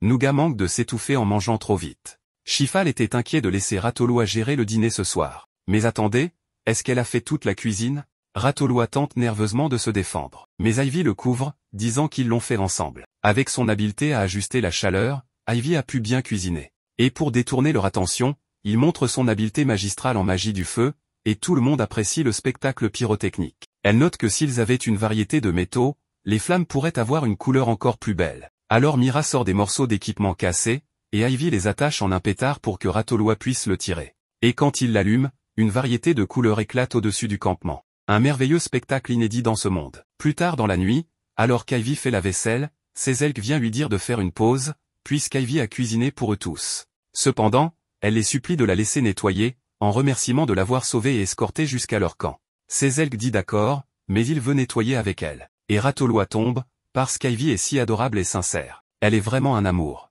Ratolwa cajole Ivy parce qu'il a toujours voulu un petit frère comme lui. Et le reste du groupe vient le frapper. Ivy rentre dans sa tente, offrant aux dormeurs Sora quelques potions bleues à manger. Il est joyeux, mais elle le fait taire parce que les gens dorment. Après qu'il se soit endormi, nous voyons Ivy se peigner les cheveux, et elle réfléchit à la journée. Elle est heureuse que le groupe d'aventuriers qu'elle a rencontré soit composé de bonnes personnes. Avec les lumières éteintes, nous voyons Shilfal attristé que la petite Ivy ait voyagé jusqu'ici tout seul. Nougat pense qu'Ivy est trop maigre, et ne doit pas bien manger. Sezelg pense qu'Ivy est trop consciente des autres, parce qu'Ivy a eu un regard anxieux, quand on lui a dit de se reposer. Et avec le bonheur qu'Ivy a exprimé quand on lui a permis de nettoyer, on dirait qu'Ivy a dans sa tête que s'il n'est pas utile, il sera mis de côté. Et Ratolwa est allongé dans son lit en entendant tout ça, alors qu'il mâche ses idées. Mais la nuit se termine avec Ivy et Sora reposant paisiblement. C'est un autre superbe matin pour Ivy, qui s'est reposée paisiblement au camp de l'épée flamboyante, se rendant maintenant pour sa course habituelle aux ordures, découvrant quelques potions potentielles pour le petit déjeuner de Sora.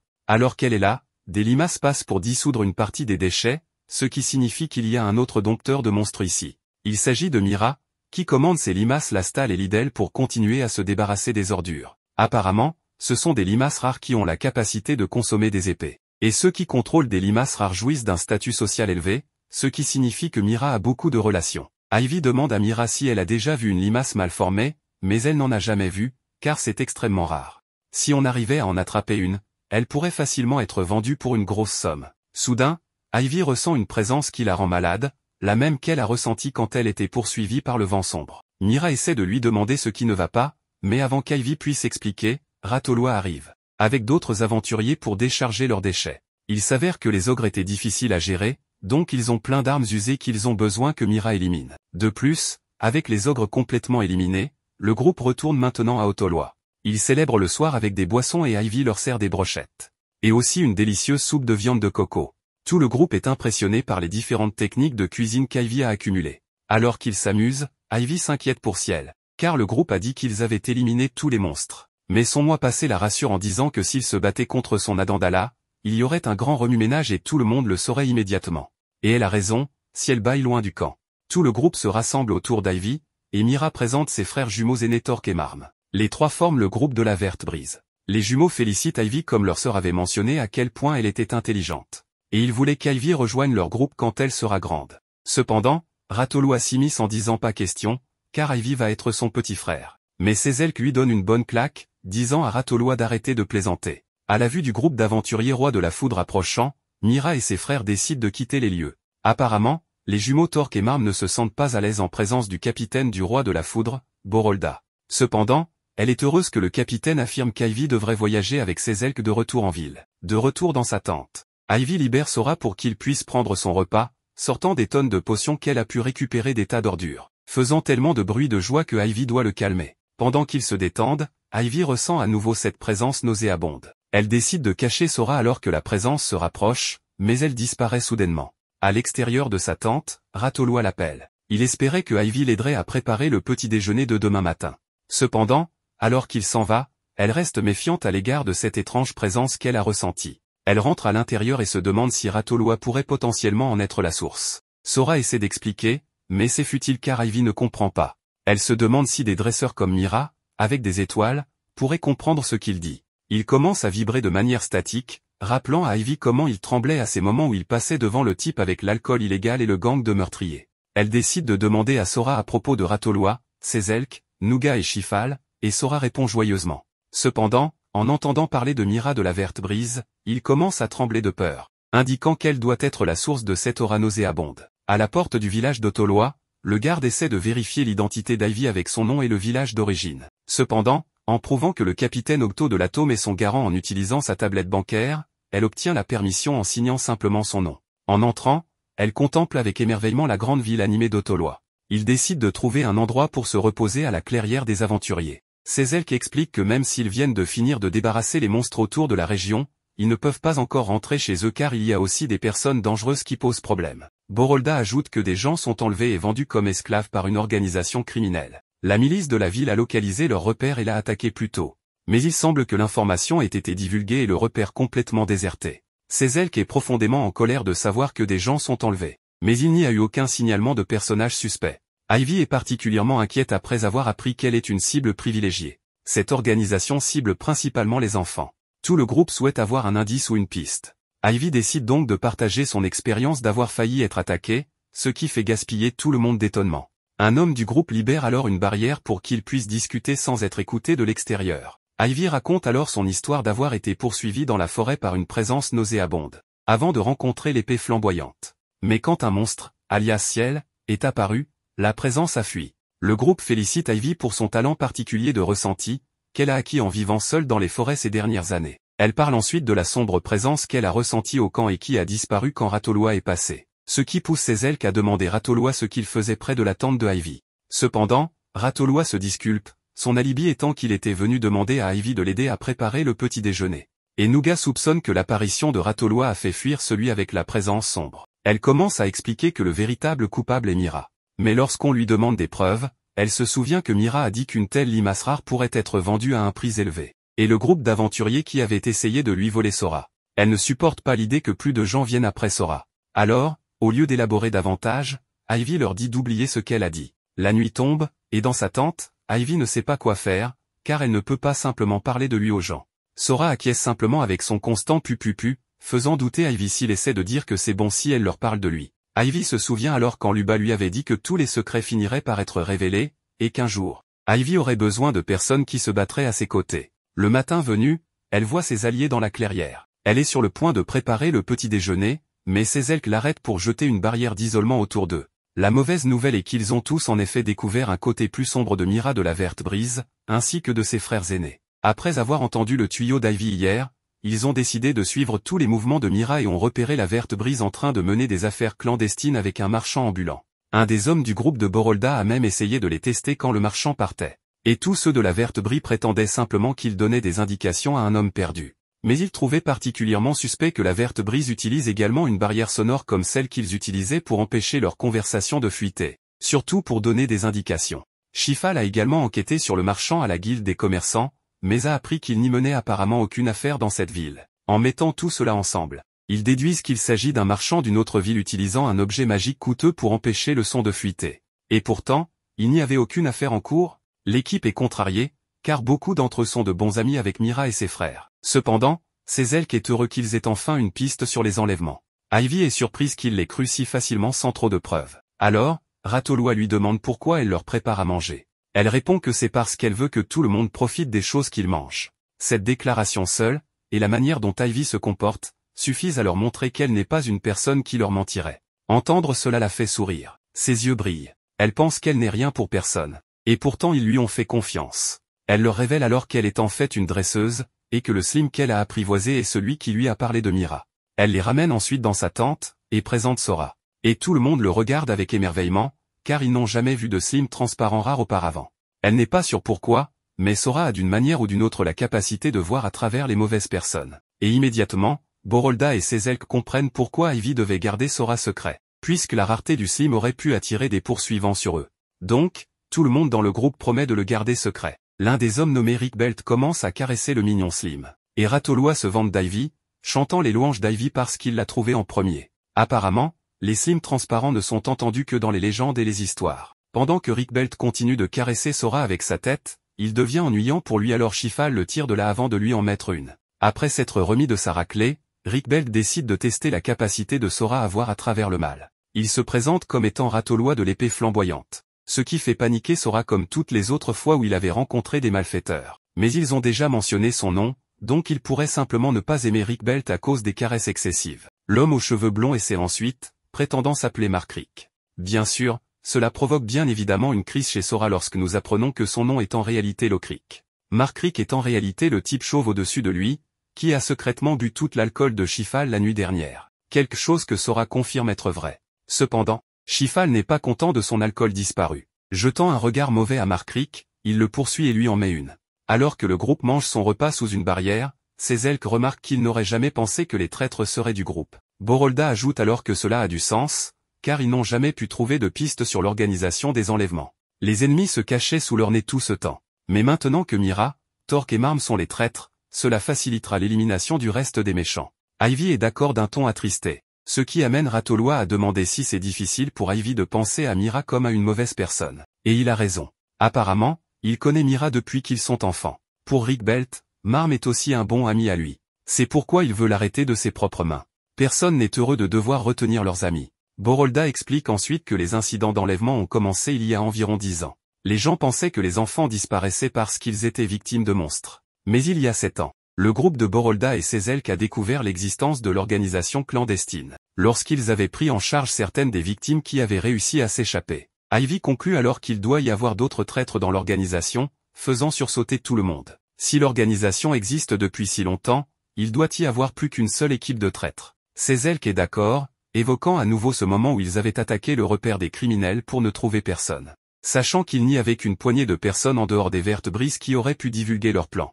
Un problème plus grave est que la promotion des Vertes Brises a été soutenue par un membre de la noblesse. C'est pourquoi le groupe de Borolda leur faisait confiance. Ce n'est pas habituel, car la plupart des nobles méprisent en fait les aventuriers. Alors pourquoi promouvoir des aventuriers auprès d'autres groupes d'aventuriers de haut rang? Le gang est alors agacé, car il n'arrivait pas à comprendre à quel point il était évident que ce noble particulier était impliqué. Quelque chose qu'un enfant de 7 ans aurait pu comprendre. Mais Ivy commence à se plaindre en entendant cela. Même si elle ne le semble pas, elle a 9 ans. Son anniversaire est à la fin du 8e mois, et elle vient de fêter ses 9 ans aujourd'hui. En entendant cela, tout le monde commence à souhaiter un joyeux anniversaire à Ivy et à applaudir, ce qui la fait rougir et elle les remercie. La situation actuelle est plus urgente, alors Ratoloa propose une véritable célébration d'anniversaire plus tard au lieu de simplement ses bons vœux. Cependant, Ivy lui assure que c'est plus que suffisant. Elle sourit chaleureusement, se demandant depuis combien d'années quelqu'un ne lui avait pas dit joyeux anniversaire. Ratoloa remet alors en question si elle a vraiment 9 ans, car parfois, elle dit des choses et cuisine si bien. Elle semble beaucoup plus âgée, probablement à cause de l'aperçu de son mois passé. Revenons à la tâche à accomplir, ils décident de découvrir en qui d'autres ils peuvent avoir confiance dans cette ville. Ils se dirigent vers la guilde des aventuriers pour tester le maître de guilde, Roglif. Sora semble réagir positivement à lui. Ensuite, le capitaine de la garde, Burksby, se présente. Sora est toujours positif. Et enfin, le vice-capitaine Agro, et Sora va toujours bien. Borolda sort un petit cristal et observe les trois, disant que c'est un objet magique qui peut dire si quelqu'un qui a parlé est bon ou mauvais. C'est bien sûr pour éviter la révélation du slim rare d'Ivy. Ivy trouve l'excuse que l'objet ne dure qu'une semaine avant de devenir une pierre inutile. Alors Roglif leur dit qu'il aimerait que la bande l'utilise pour démasquer les membres de l'organisation criminelle. De cette façon, ils pourront trouver le traître qui a transmis les informations sur leurs enquêtes. Il ordonne ensuite à tous les aventuriers d'être convoqués ici. La bande se rend ensuite à la maison du marchand que l'organisation criminelle avait utilisée comme base. Pour préserver autant de preuves que possible, des gardes veillent pendant qu'ils continuent à enquêter. Le capitaine Burksby présente les deux gardes à Ivy. Cependant, Sora réagit au deuxième garde aux cheveux verts, Malgajula. Ivy fait signe à Borolda, et Ratoloa s'approche pour établir un simple contact. Et il est clair que Burksby est furieux contre son subordonné. Ils entrent à l'intérieur, et le vice-capitaine Agrop n'est pas content, car il avait vraiment confiance en ce type. Cependant, tous les gardes ont été convoqués ici aussi, donc ils ont l'intention de déterrer chaque criminel qui fait partie des enlèvements. Le jour se transforme en soirée, et tout le monde est épuisé. Personne n'est heureux d'apprendre que sur 150 gardes, 38 sont des traîtres. Ce qui signifie que tous leurs mouvements précédents ont certainement été divulgués. Puis apparaissent le comte Faltoria et le seigneur Foronda pour les féliciter pour leur travail dans l'enquête sur la scène de crime. Mais nous savons qu'ils étaient vraiment là pour découvrir tous les traîtres. Lorsque les deux se présentent à Ivy, Faltoria déclenche Sora. Ce qui montre clairement qu'il est le noble qui joue un grand rôle dans les crimes. Cependant, Foronda semble être un bon gars. Quand ils partent, tout le monde est déçu, car Faltoria est un héros pour cette ville. Mais tout prend maintenant sens, car il devait y avoir quelqu'un de puissant aux commandes. Les émotions du capitaine Burksby tournent en spirale en se souvenant de toutes les raids échouées et des alliés qui ont été tués au combat. Il frappe le mur par frustration en sachant que c'est lui qui a informé le comte de leur mouvement précédent. Se blâmant pour la mort de ces hommes, ils essaient de le calmer, après tout, c'est l'organisation maléfique qui est à blâmer. Ivy observe alors que le laps de temps entre leur arrivée ici et celle du comte Faltoria était un peu court. Ce ne pouvait pas être simplement par hasard. Un des traîtres doit se cacher près de cette base pour la surveiller. Il commence alors à se demander comment toutes les preuves ici auraient pu être déplacées, sachant qu'il y avait encore des gardes du bon côté surveillant cette base. Ivy conclut rapidement que les endroits où les mauvais gardes ont été chargés de chercher doivent être des endroits contenant des preuves. C'est juste que les mauvais gardes n'ont pas rapporté quoi que ce soit. Il décide de se rendre dans la pièce dont le premier mauvais garde, Malgajula, était responsable, et de l'envoyer faire une autre tâche. En fouillant à l'intérieur, la vie passée d'Ivy lui dit qu'il doit y avoir un secret dans la bibliothèque, comme dans les films. Mais Ivy n'a aucune idée de ce qu'est un film. Elle repère le seul livre dont le coin de la reliure est abîmé, et décide de grimper et de pousser, déverrouillant la porte magique contenant des tonnes d'archives cachées. À l'intérieur, la bande trouve des sommes incroyables d'argent au-delà de toute imagination de richesse. Burksby trouve ensuite des registres des transactions commerciales de l'organisation, contenant des preuves d'enlèvement. Il suggère alors qu'ils remettent tout en place, pour que l'organisation croie qu'ils n'ont pas encore trouvé les preuves. Le lendemain, dehors, tout le monde réfléchit à la taille de toute cette opération. Personne n'a pu dormir. Et avec tout ce qui est dangereux, ils ne peuvent pas laisser Ivy seule pour quelque raison que ce soit. Alors Ratoloa suit Ivy pendant qu'elle fait la lessive. Il lui demande ensuite quelque chose qu'il se demande depuis un moment. Est-ce qu'il est vraiment un garçon? En entendant cela, Ivy commence à pleurer. Mais Ivy est juste désolée de les avoir tous trompés. Cependant, Ratoloa dit que ce n'est pas grave. Surtout en sachant qu'il est plus dangereux pour les filles de voyager seules. Il dit que c'est mieux ainsi pour l'instant, et il fera semblant de ne pas savoir. Mais pour faire son entrée, c'est Mira de la Verte Brise. Elle propose des bavardages futiles et d'emmener Ivy avec elle pour explorer la ville à la recherche de délicieuses boutiques de sucreries. Ratoloa s'invite alors, ce à quoi Mira proteste, disant qu'elle ne l'invitait pas. Même si elle semble réticente au début, elle dit ensuite d'accord. Nous pouvons tous les 5 y aller. Avec ses frères aînés Torque et Marm qui entrent de manière sournoise. Ratoloa et Mira se rapprochent encore plus l'un de l'autre. Mais c'est seulement pour jouer à pierre-papier-ciseaux. Ratoloa gagne, alors ils vont à l'endroit de son choix. bien que Ivy semble un peu confuse par le jeu entre les deux amis d'enfance. À l'intérieur de la confiserie, Torque et Marm dévorent les desserts. Les finissant si rapidement, ils en veulent plus. Ratoloa demande alors pourquoi Ivy a été invité. Torque explique que Mira aime Ivy, parce qu'il est vraiment un bon enfant. Alors ils n'ont pas pu s'empêcher de se demander et l'ont invité. Mira réprimande les deux frères pour l'avoir effrayé. Et quand elle se tourne vers Ivy, elle rit très nerveusement. Regardant Sora, voyant ses réactions effrayées. Sans aucun doute, ces trois-là sont dangereux. Ratoloa se lève, prêt à menacer, leur disant que s'ils s'en prennent à Ivy, il ne montrera aucune pitié. Mais les jumeaux lui disent d'arrêter de plaisanter. Ils ne veulent pas se battre contre Ratoloa, qui a des attaques de flammes à 3 étoiles. Cependant, sachant que Ratoloa n'a pas de compétences défensives, Torque ne serait pas contre une joute pour voir qui est le plus fort entre eux. Mira leur dit d'arrêter, se demandant pourquoi les gens avec des compétences de combat sont toujours si incivilisés. Ce qui amène Torque à répondre qu'elle ne comprendrait pas. Elle n'a que la compétence de dompteur, et elle ne peut même pas dompter de forts monstres. Avec ses limaces, elle ne peut que sortir les poubelles. Entendant cela la rend un peu triste. Ivy se lève pour la défendre, disant que la compétence à 2 étoiles de Mira est incroyable. Et Lastal et Lidel sont des limaces rares qui peuvent se débarrasser des armes. Ivy a voyagé dans de nombreuses décharges, où elle trouverait quelque chose d'utilisable. C'est pourquoi elle sait, même quand les gens pensent que quelque chose n'a aucune valeur, il y aura toujours quelqu'un d'autre qui le valorisera.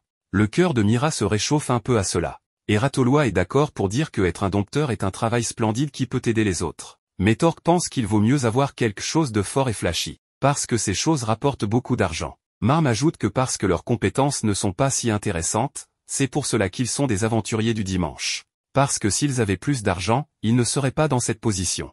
Entendre cela laisse Ivy un peu curieuse. Ensuite, Ratoloa demande à Ivy comment ils étaient. Et elle répond que Sora a paniqué en les voyant tous. Elle a mal compris. Il parlait des douceurs au restaurant. Elles sont absolument ses préférées. Il a choisi le restaurant Floflo pour une raison. Il est géré par un aventurier en qui il a confiance, donc il serait toujours en sécurité dans ce magasin. Avec tous les membres de la Verte Brise maintenant confirmés comme traîtres, il trouve cela triste. Ratoloa se remémore son enfance. Cette ville était un endroit sûr pour les enfants à l'époque. Un endroit où les adultes vous félicitaient pour faire le bien, et vous giflaient quand vous causiez des méfaits. Rappelant à Ivy sa propre ville natale, avant qu'elle n'ait 5 ans au moins. Maintenant, où qu'un enfant aille, un adulte doit être là pour les surveiller. Les enfants étant liés aux adultes, la ville est inconfortable et restrictive. Ratoloa veut restaurer la paix que cette ville avait autrefois. Plus tard, dans le refuge des aventuriers sous la barrière, le groupe apprend de la tentative de la Verte Brise d'inviter Ivy à prendre des collations avec eux. Mais le faire en plein jour? Pourquoi irait-il jusqu'à cibler Ivy de cette manière? En raison de sa protection à la fois par l'épée flamboyante et le roi de la foudre, ce serait un grand risque pour la Verte Brise, car ils seraient probablement les premiers suspects si Ivy disparaissait. Le passé d'Ivy évoque l'idée d'un leurre. En élaborant davantage, l'organisation réellement néfaste n'aurait aucun problème avec le fait que la Verte Brise se fasse prendre, tant qu'ils peuvent rester dans l'ombre. Et en fait, pour répandre la nouvelle de l'existence de traîtres, il est en fait très logique d'envoyer un groupe bien connu comme la Verte Brise pour servir de boucs émissaires. Des pions sacrificiels, assez distrayants pour permettre aux vrais malfaiteurs de récupérer tout l'argent caché dans la maison du marchand. La Verte Brise serait probablement éliminée pour éviter toute fuite d'informations. Ratoloa s'inquiète, car il ne veut pas perdre son ami d'enfance. C'est alors qu'Ivy suggère de se faire capturer par la Verte Brise. De cette façon, ils peuvent lui faire dire que la sécurité à la base du marchand sera assouplie. De fausses informations, qui feront croire à l'organisation maléfique qu'il est sûr de récupérer l'argent et les documents.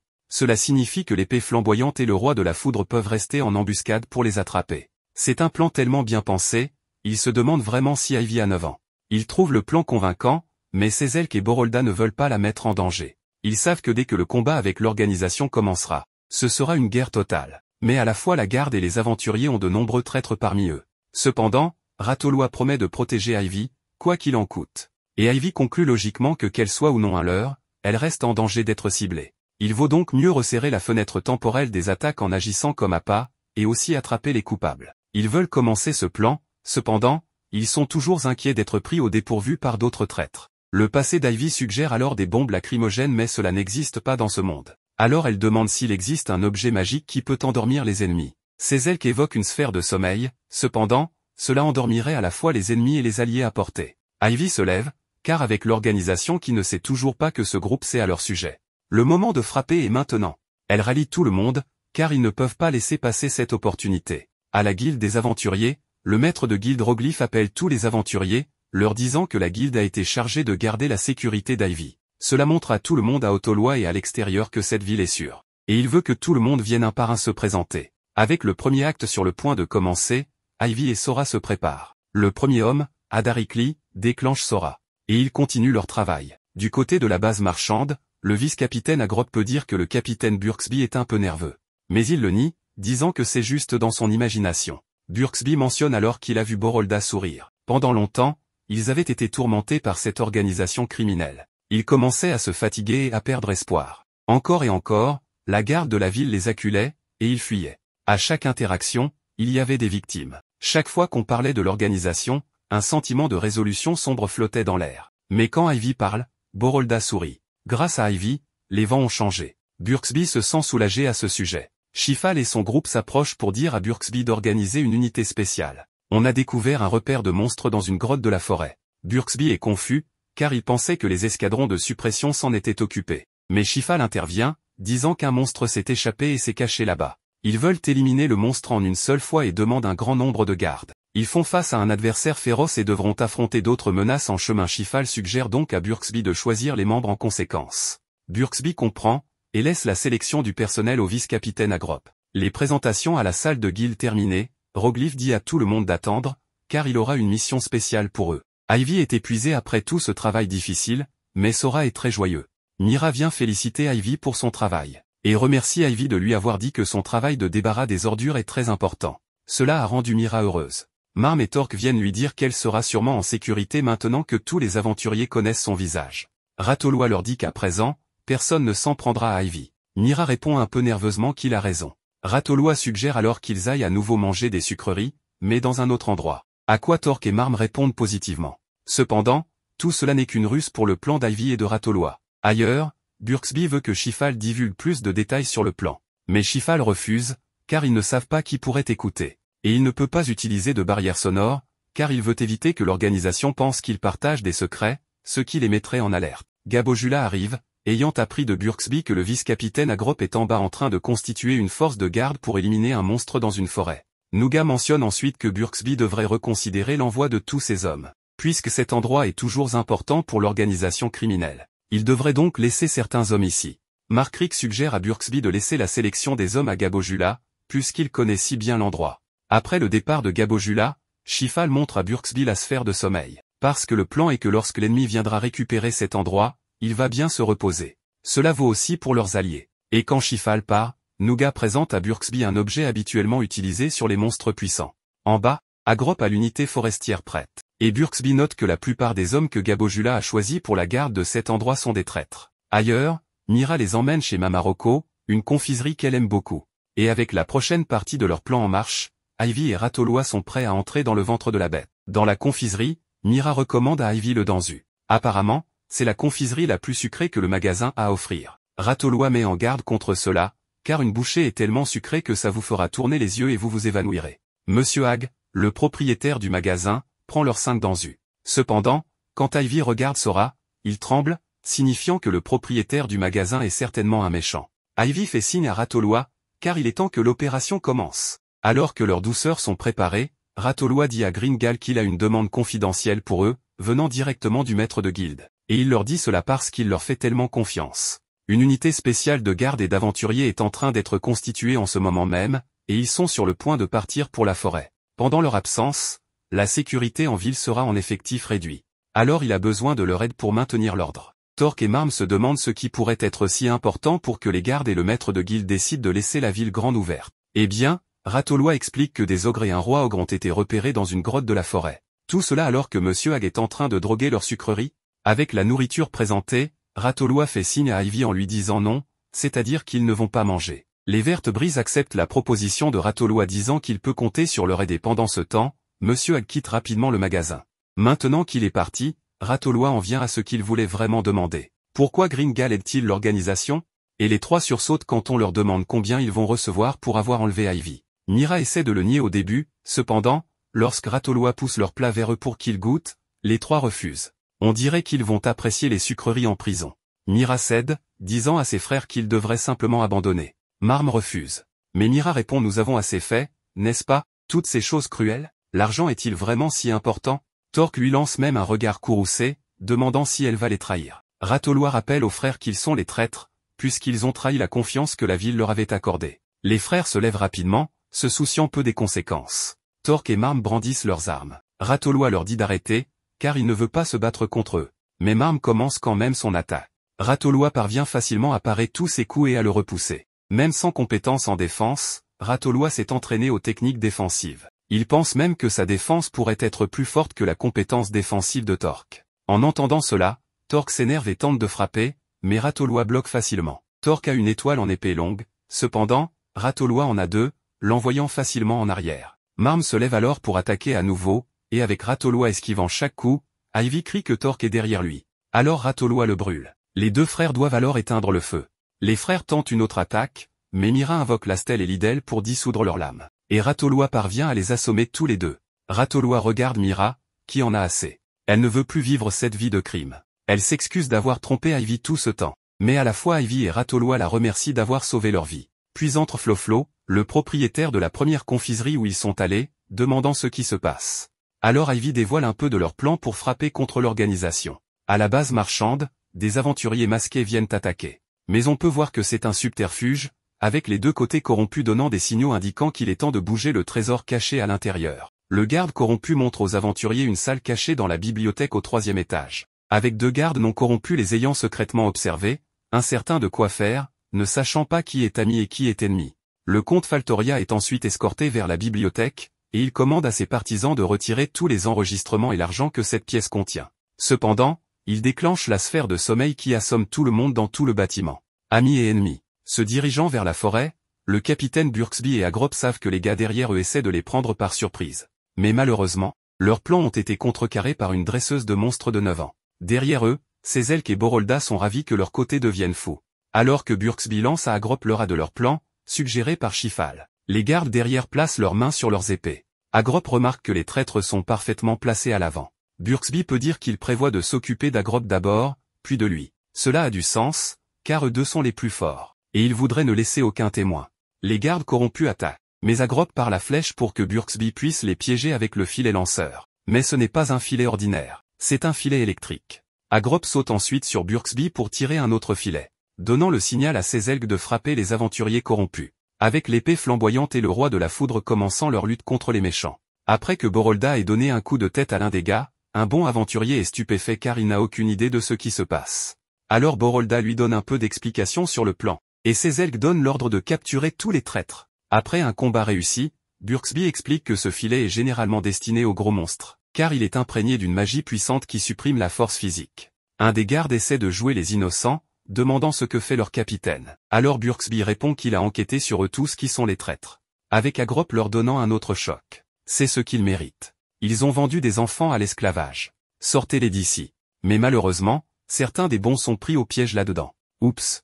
Eh bien, ils sont toujours reconnaissants pour leur aide à capturer les mauvais. Ils ont pu capturer en toute sécurité tous les traîtres parmi les gardes. Et, tous les traîtres parmi les aventuriers également. Tout cela grâce au plan qu'Ivy a élaboré. Elle ne veut pas prendre tout le crédit, mais ils ne peuvent s'empêcher de la remercier d'avoir sauvé la ville. Alors que le comte Faltoria est conduit, disant à l'homme derrière lui de le lâcher. Cependant, Lord Foronda lui dit qu'il ne sera pas libéré. Le maître de guilde avait informé Foronda à l'avance. Et après avoir examiné tous les documents cachés dans la bibliothèque, les méfaits de Faltoria ont été révélés. Foronda a envoyé un messager à la capitale royale, ce qui signifie que la punition de Faltoria est inévitable. Et les villageois ne sont pas contents non plus, prêts à traîner et tuer tous les traîtres. Je les comprends. Leurs enfants enlevés, et leur ville rendue dangereuse par ces méchants. Mais Sezelk dit que c'est mauvais, car ils ont perdu le contrôle d'eux-mêmes. Il y aura une émeute si cela ne s'arrête pas. Burksby tente de les calmer, en leur faisant savoir que la ville d'Otoloa est désormais sûre. Les villageois sont toujours en colère, exigeant qu'ils obtiennent les traîtres. Cependant, Burksby raisonne avec eux, disant qu'il doit s'assurer de sécuriser toutes les preuves d'abord avant que les traîtres ne soient officiellement annoncés. Mais la prochaine chose les choque vraiment.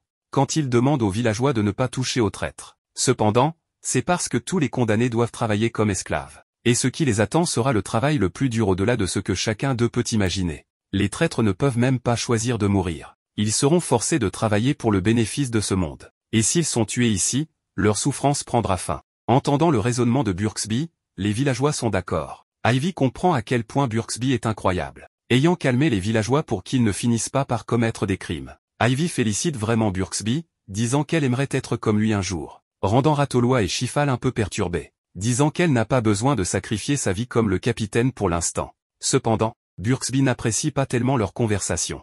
Avec ça cependant, ils ont une dernière mission pour Ivy. Une assemblée est rassemblée avec un grand groupe de personnes. C'est elle qui annonce qu'ils rassemblent encore des informations sur les membres de l'organisation qu'ils ont arrêtés. Mais ils ont toujours besoin de l'aide de tout le monde. Toute personne refusant de divulguer ce qu'elle sait sur l'organisation sera suspectée de collusion avec eux. Borolda explique à Ivy que ces personnes étaient toutes à proximité de la base de l'organisation, donc elles doivent être enquêtées. Ils doivent capturer les personnes qui surveillaient pour l'organisation.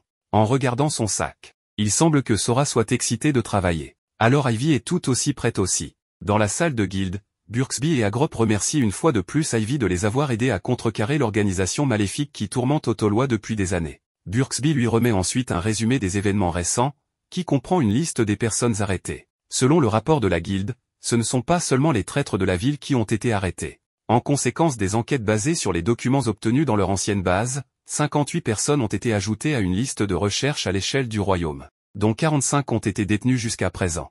Même la noblesse, mais aussi les proches de la famille royale étaient impliqués. Chaque nouvelle information qu'ils obtiennent est stupéfiante. À la dernière page, Ivy trouve sa récompense pour les avoir aidés. Elle recevra 15 tablettes d'or, soit 150 ladals. Et nous voilà repartis avec ses calculs de souris. 150 000 souris des champs. Donc, si elle faisait de la viande séchée à partir de 150 000 souris des champs, en mangeait 3 par jour pendant ses voyages, avec 365 jours par an, elle pourrait manger pendant 140 ans. En dehors de la ville, Ivy et Sora cherchent dans leur piège, mais malheureusement, aucun d'eux n'a été déclenché aujourd'hui. Oh, si elle est là. Si elle retourne simplement dans les buissons et force les rongeurs à sortir dans les pièges d'Ivy. Quel bon chat. À la boucherie, le boucher admire les viandes d'Ivy, fraîches et si bien apprêtées. Le boucher lui offre une somme de paiement merveilleuse. Mais mieux encore, la viande ira aux célébrations de ce soir, avec Roglif prononçant un toast pour célébrer la destruction de l'organisation. Et tout le monde est heureux de donner à Ivy d'énormes assiettes de viande, mais elle ne peut pas tout manger. Ratoloa leur dit de laisser tomber. Mais ils se demandent pourquoi, puisqu'il lui donne habituellement la plus grosse pile de nourriture. Borolda vient remercier Ivy, lui disant que le comte Faltoria a finalement avoué ses crimes. Avec certains membres de la noblesse impliqués, la capitale royale est assez agitée en ce moment. Même si les méchants ont été attrapés, Ivy est toujours inquiète pour Mira. Roglif rapporte que la verte brise était suffisamment insignifiant pour être utilisée comme appât et jetée de côté. Ils ne savaient rien d'important et n'ont pas commis beaucoup de crimes. Nous voyons même Mira pleine de remords en prison, prononçant heureusement. Nous n'aurons pas à commettre d'autres crimes. La trahison de ses frères lui vaut apparemment une certaine clémence. Roglif a également découvert qu'Ivy et Sora étaient derrière la découverte de tous les méchants. Après avoir examiné la liste de tous les objets magiques, il est devenu suspicieux du petit orbe qu'ils ont utilisé. Mais il va bien et comprend pourquoi il est si important de cacher l'existence de Sora. À la demande de Roglif, elle laisse sortir Sora du sac, et Roglif est surpris de voir le slim translucide. Roglif remercie Sora pour tout son travail, et Sora répond avec enthousiasme. Roglif demande alors à Ivy si elle souhaite continuer à vivre à Otoloa. Il sait qu'elle se dirige vers la capitale royale, mais si elle n'a aucune raison de le faire, tout le monde aimerait la voir autour. Ils lui prépareront même une maison. Ivy se souvient de quand la voyante Luba lui a dit que si elle trouvait un endroit où elle aimerait vivre en route vers la capitale royale, elle n'aurait pas besoin de se forcer à continuer à voyager. Cependant, elle devrait trouver des gens en qui elle peut avoir confiance et tout leur dire. Donc, serrant Sora contre elle, elle avoue qu'elle est sans étoile. Et tout le monde est surpris d'apprendre qu'elle est une dompteuse de monstres à 0 étoile. Elle leur raconte l'histoire où, à l'âge de 5 ans, sa compétence a été vérifiée dans une église. Comment on lui a dit que les dieux l'avaient abandonnée. Comment elle a tout perdu. Ses parents et tout son entourage sont devenus ses ennemis. Tout le monde, sauf la voyante Luba. Quand elle a eu 8 ans, le chef du village a annoncé qu'un 100 étoiles apporterait le malheur au village. Elle a donc été presque tuée et a fui le village. À l'époque, elle était tellement triste et frustrée. Elle voulait juste vivre, alors elle a fui. Elle avait tellement peur car elle ne savait pas combien de temps elle devrait courir, et ne savait pas où aller. Et ainsi, elle a continué à courir, jusqu'ici. Avec tout le monde attristé d'entendre le récit d'Ivy, Ratoloa la félicite pour être allée si loin. Il est en larmes en sachant à quel point cela a dû être difficile tout ce temps. C'est elle qui est impressionnée qu'elle ait réussi à ne pas perdre courage dans ces circonstances. Tous lui disent qu'ils seront là pour elle, la faisant pleurer, alors qu'ils lui rappellent qu'elle n'aura plus jamais à s'inquiéter de ses étoiles. Ils garderont même le secret pour elle si elle ne veut pas que les gens le sachent. Avec cela, elle arbore un sourire, sachant qu'elle peut partir en voyage le cœur léger. Ratoloa est choquée d'apprendre qu'elle ne va pas vivre ici. Mais Ivy explique que jusqu'à présent, son voyage avait été une fuite. Pensant que si les gens découvraient qu'elle était sans étoile, elle serait tuée. Mais alors elle a rencontré le capitaine Ogto, et le vice-capitaine Vélivra, qui l'ont aidé malgré ces circonstances. Et ces gars-là aussi, qui l'ont aidé quand elle était prise pour cible et qui ont même participé à son plan fou. Luba lui avait dit d'en apprendre davantage sur le monde, et grâce à ces gars-là, elle a acquis plus de perspectives et a changé pour le mieux. Elle ne fuira plus, parce qu'elle se sent parfaitement bien sans Étoile. Elle va continuer ses voyages et trouver quelque chose qu'elle peut faire pour les gens. Le groupe est très heureux pour elle, mais maintenant c'est devenu plus difficile sachant qu'ils devront dire au revoir. Et apparemment, Rick Belt va vraiment regretter Sora. Il célèbre encore plus fort sachant qu'Ivy va partir. Et Ivy se demande si ça s'appelle le bonheur. Avec le groupe qui lui dit au revoir, elle tournoie avec les nouveaux sacs magiques qu'ils lui ont donnés. Puis, subitement, si elle saute des buissons, surprenant tout le monde. Avec le choc de voir qu'Ivy a apprivoisé un Adandala, Shifal remarque qu'Ivy semble plus puissante que n'importe quel dresseur avec des étoiles qu'il ait jamais vu. Et avec ça, les trois partent ensemble pour leur voyage. Après le générique, la nature est belle, alors que les slims naissent à travers la forêt. Un petit slim désintégrant sort d'une feuille, alors qu'il regarde les autres slims marcher le long du chemin. Le slim lutte car il veut se joindre à eux, mais en voyant d'autres slims comme lui se faire facilement tuer par d'autres créatures et se dissiper parmi le vent. Le slim lutte pour échapper à son existence misérable. Le vent finit par emporter le slim, mais il est triste maintenant qu'il est tout seul. Jusqu'à ce qu'une certaine dompteuse de monstres sans étoiles vienne le trouver. Quelle merveilleuse fin pour le moment. Et nous voilà donc à la fin de la saison 1 de cet anime.